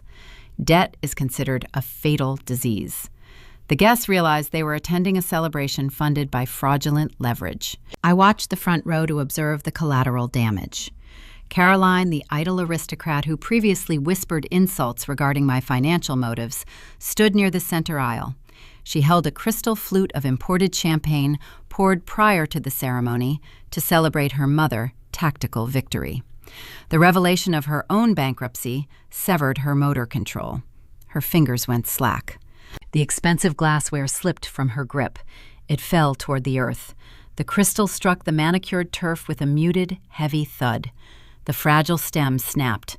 The pale golden liquid spilled into the soil, soaking into the grass. The spilled champagne mirrored the vanishing wealth of her bloodline, draining into the dirt. She stared at the broken glass, unable to process her sudden descent into poverty. Harrison remained rooted to the wooden platform. His jaw hung open, stripping away his charming, easygoing aesthetic. He understood the severity of their financial deficit long before today. He actively participated in the scheme to recruit me as a solvent host. However, he lacked the foresight to comprehend the legal snare his mother had triggered. He stared at Victoria, realizing his designated savior had just handed the keys to their kingdom directly to the auditor. He thought he was securing a bailout. He had actually co-signed an eviction. Victoria could no longer maintain the illusion of the serene, untouched matriarch. The polished, unbothered country club demeanor dissolved. Raw, uncalculated panic replaced her arrogant posture. When a narcissist realizes their curated reality is destroyed, they do not retreat with dignity. They lash out. She lunged forward. Her movements lacked grace. The silver silk gown caught against the edge of a low floral arrangement, tearing the delicate fabric. She ignored the damage. She reached toward Rebecca, her hands curled into desperate, grasping claws, attempting to snatch the leather binder from the attorney. Rebecca anticipated the physical escalation. She took a measured step backward, keeping the legal instrument safely out of reach. She stood her ground, radiating severe professional authority. "That is invalid," Victoria shrieked. Her voice tore through the heavy summer atmosphere, shrill and frantic. The tone lacked any trace of aristocratic refinement. It was the desperate screech of a cornered predator. "You altered the text. I never agreed to those stipulations.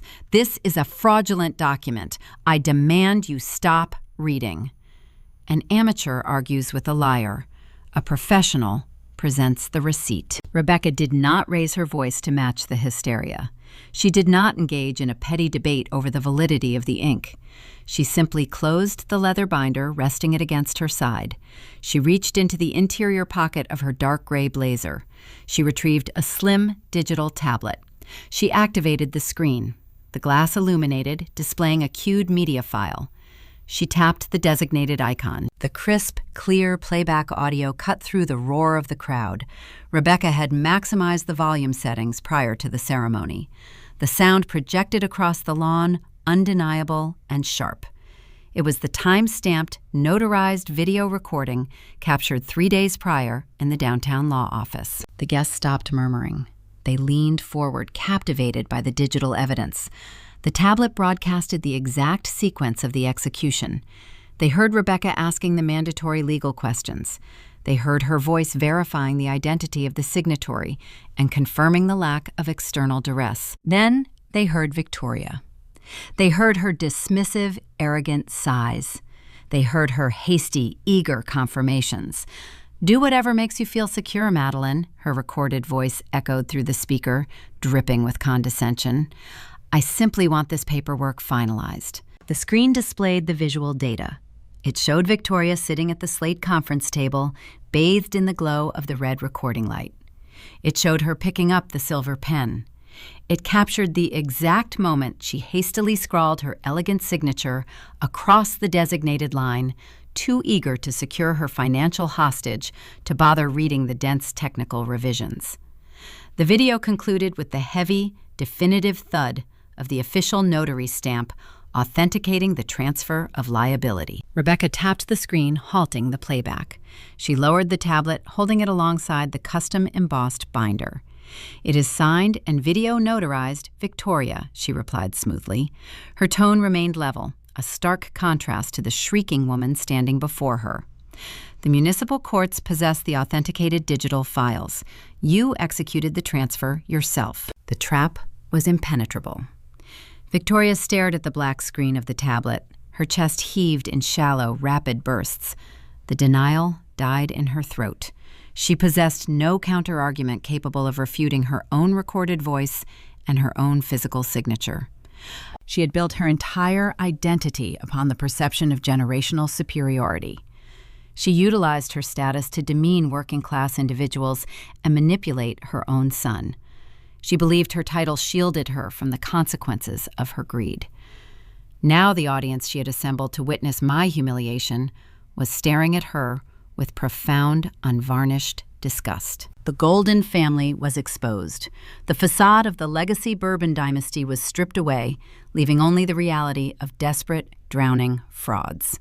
They were bankrupt in currency and bankrupt in reputation. The silence returning to the altar was total. The wisteria blooms hung heavy overhead, casting their toxic scent over the ruined matriarch. The audit was finalized, the data was verified, the liabilities were assigned. The only remaining action required on my part was the formal termination of the partnership and my physical departure from the corrupted environment. The revelation hung in the humid air beneath the white wisteria. Victoria remained frozen on the elevated wooden platform, her mouth opening and closing without producing a single coherent sound. The undeniable mathematics of her ruin lay exposed before the entire assembly of Lexington elite. I did not linger to watch her process the scope of her failure. An auditor does not stay to comfort the embezzler after the final report is published. My focus shifted to the man standing to my left. Harrison stared at the leather binder in Rebecca's hands. His posture sagged, the tailored lines of his tuxedo unable to mask the profound cowardice radiating from his frame. He had orchestrated my presence at this altar, intending to offer my corporate salary as a sacrificial bailout to his commercial creditors. He assumed my affection for him would override my analytical instincts. He miscalculated the core parameters of my identity. I raised my left hand. My fingers grasped the platinum band encircling my ring finger. The diamond caught the afternoon sunlight, projecting a fractured prismatic glare across the floorboards. It was a flawless stone, purchased on credit, representing a hollow promise. I slid the jewelry over my knuckle. The metal retained the warmth of my skin for a fleeting second before I reached out and pressed it firmly into his open palm. The cold metal of the engagement ring settled against his flesh. He looked down at the object, his eyes wide and vacant. The realization of his own complicity finally breached his practiced, easygoing facade. He had traded a solvent, loyal partner for a temporary delay in his own bankruptcy, and he had ultimately lost both. I did not offer a tearful farewell or a bitter reprimand. I utilized the level, unyielding tone of a professional, concluding a thorough investigation. "Your audit is complete," I stated. My voice carried no malice and no sorrow. It was a factual declaration of a closed account. I turned my back on the altar. I did not wait for the officiant to dismiss the gathering or attempt to salvage the ceremony. I stepped off the platform and onto the stone path that bisected the rows of white folding chairs. The string quartet remained paralyzed, their instruments silent. The gathered attendees, the extended relatives, the local politicians, and the country club associates who had laughed at my expense during the rehearsal dinner, now watched me with a mixture of shock and newly minted respect. They parted seamlessly, shifting their chairs backward to widen the aisle, ensuring their silk garments did not brush against my gown. The quiet, steady click of my heels striking the smooth stones provided the only acoustic rhythm in the humid afternoon air. The sound functioned as a steady metronome, marking my physical withdrawal from the corrupted environment. I walked past the elaborate floral arrangements and the towering oak trees. Caroline sat in the third row, her champagne flute discarded in the grass, staring at me with a pale, terrified expression. She recognized that her endless stream of trust fund distributions had just evaporated. I did not offer her a glance of pity.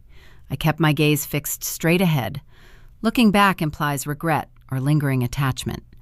I reached the perimeter of the equestrian estate, bypassed the valet station, and entered the waiting town car I had reserved prior to the ceremony.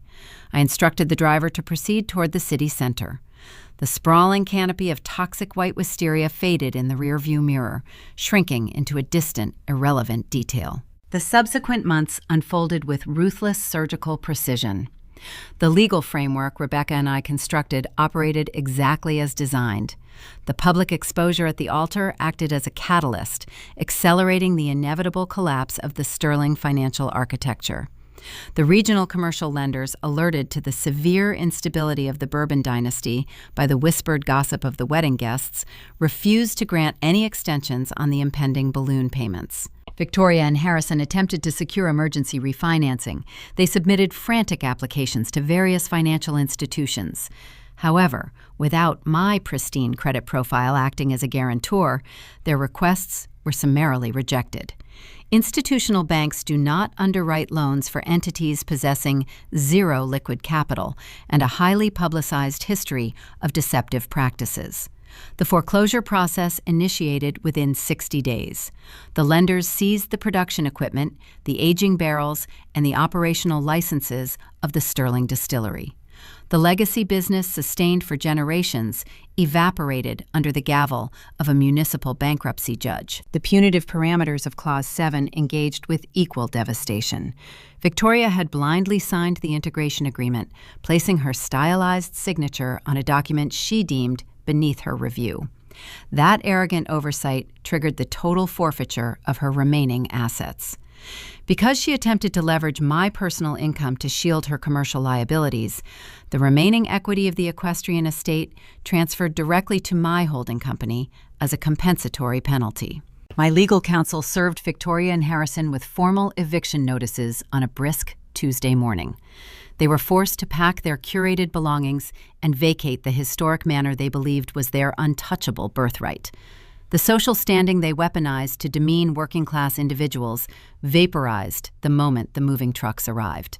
They transitioned from hosting opulent country club galas to navigating the grueling logistics of securing affordable suburban housing in a neighboring county. Caroline faced her own harsh transition. Stripped of her brother's monthly subsidies and confronting the stark reality of a $0 trust fund, she was forced to abandon her luxury downtown apartment. The woman who had loudly called me a gold digger secured entry-level employment at a regional retail outlet. She spent her days folding apparel and managing customer complaints. Finally, participating in the labor market she had spent her entire adult life avoiding. I returned to my organized life in the city. The transition required minimal adjustment. My corporate career proceeded without interruption. I continued to dissect complex ledgers, identify hidden liabilities, and expose institutional fraud for my global clients. My personal assets remained entirely secure, insulated behind an impenetrable perimeter of verifiable data and rigorous legal boundaries. The mahogany desk in my home office remained clear of unverified invoices and delinquent tax notices. I did not spend my evenings subsidizing the reckless spending of an entitled partner. I spent my time optimizing my own portfolio. The heavy red fountain pen rested in its designated drawer, ready for the next deployment. I eventually authorized the liquidation of the Sterling estate, funneling the proceeds into diversified index funds and municipal bonds, converting their toxic legacy into clean, compounding interest. Many individuals endure toxic partnerships because they fear the social friction of a departure. They ignore the glaring discrepancies in the relationship, hoping the deficit will magically correct itself over time.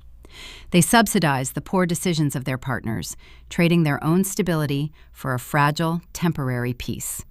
They believe that if they just manage the crisis efficiently enough, the environment will eventually stabilize. A professional risk manager understands that an unbalanced equation never resolves itself. It only compounds the debt. True stability does not originate from absorbing the deficits of a parasitic environment. True peace is not achieved by sitting quietly at a table where your presence is treated as a burden. Peace is achieved by trusting the raw data. It requires the discipline to inspect the ledger, the courage to identify the rot, and the unyielding resolve to walk away before the entire system collapses. If you are currently funding a system that offers zero return on your investment, it is time to close the ledger. Review your own spreadsheets, enforce your boundaries, and I will see you in the next deployment.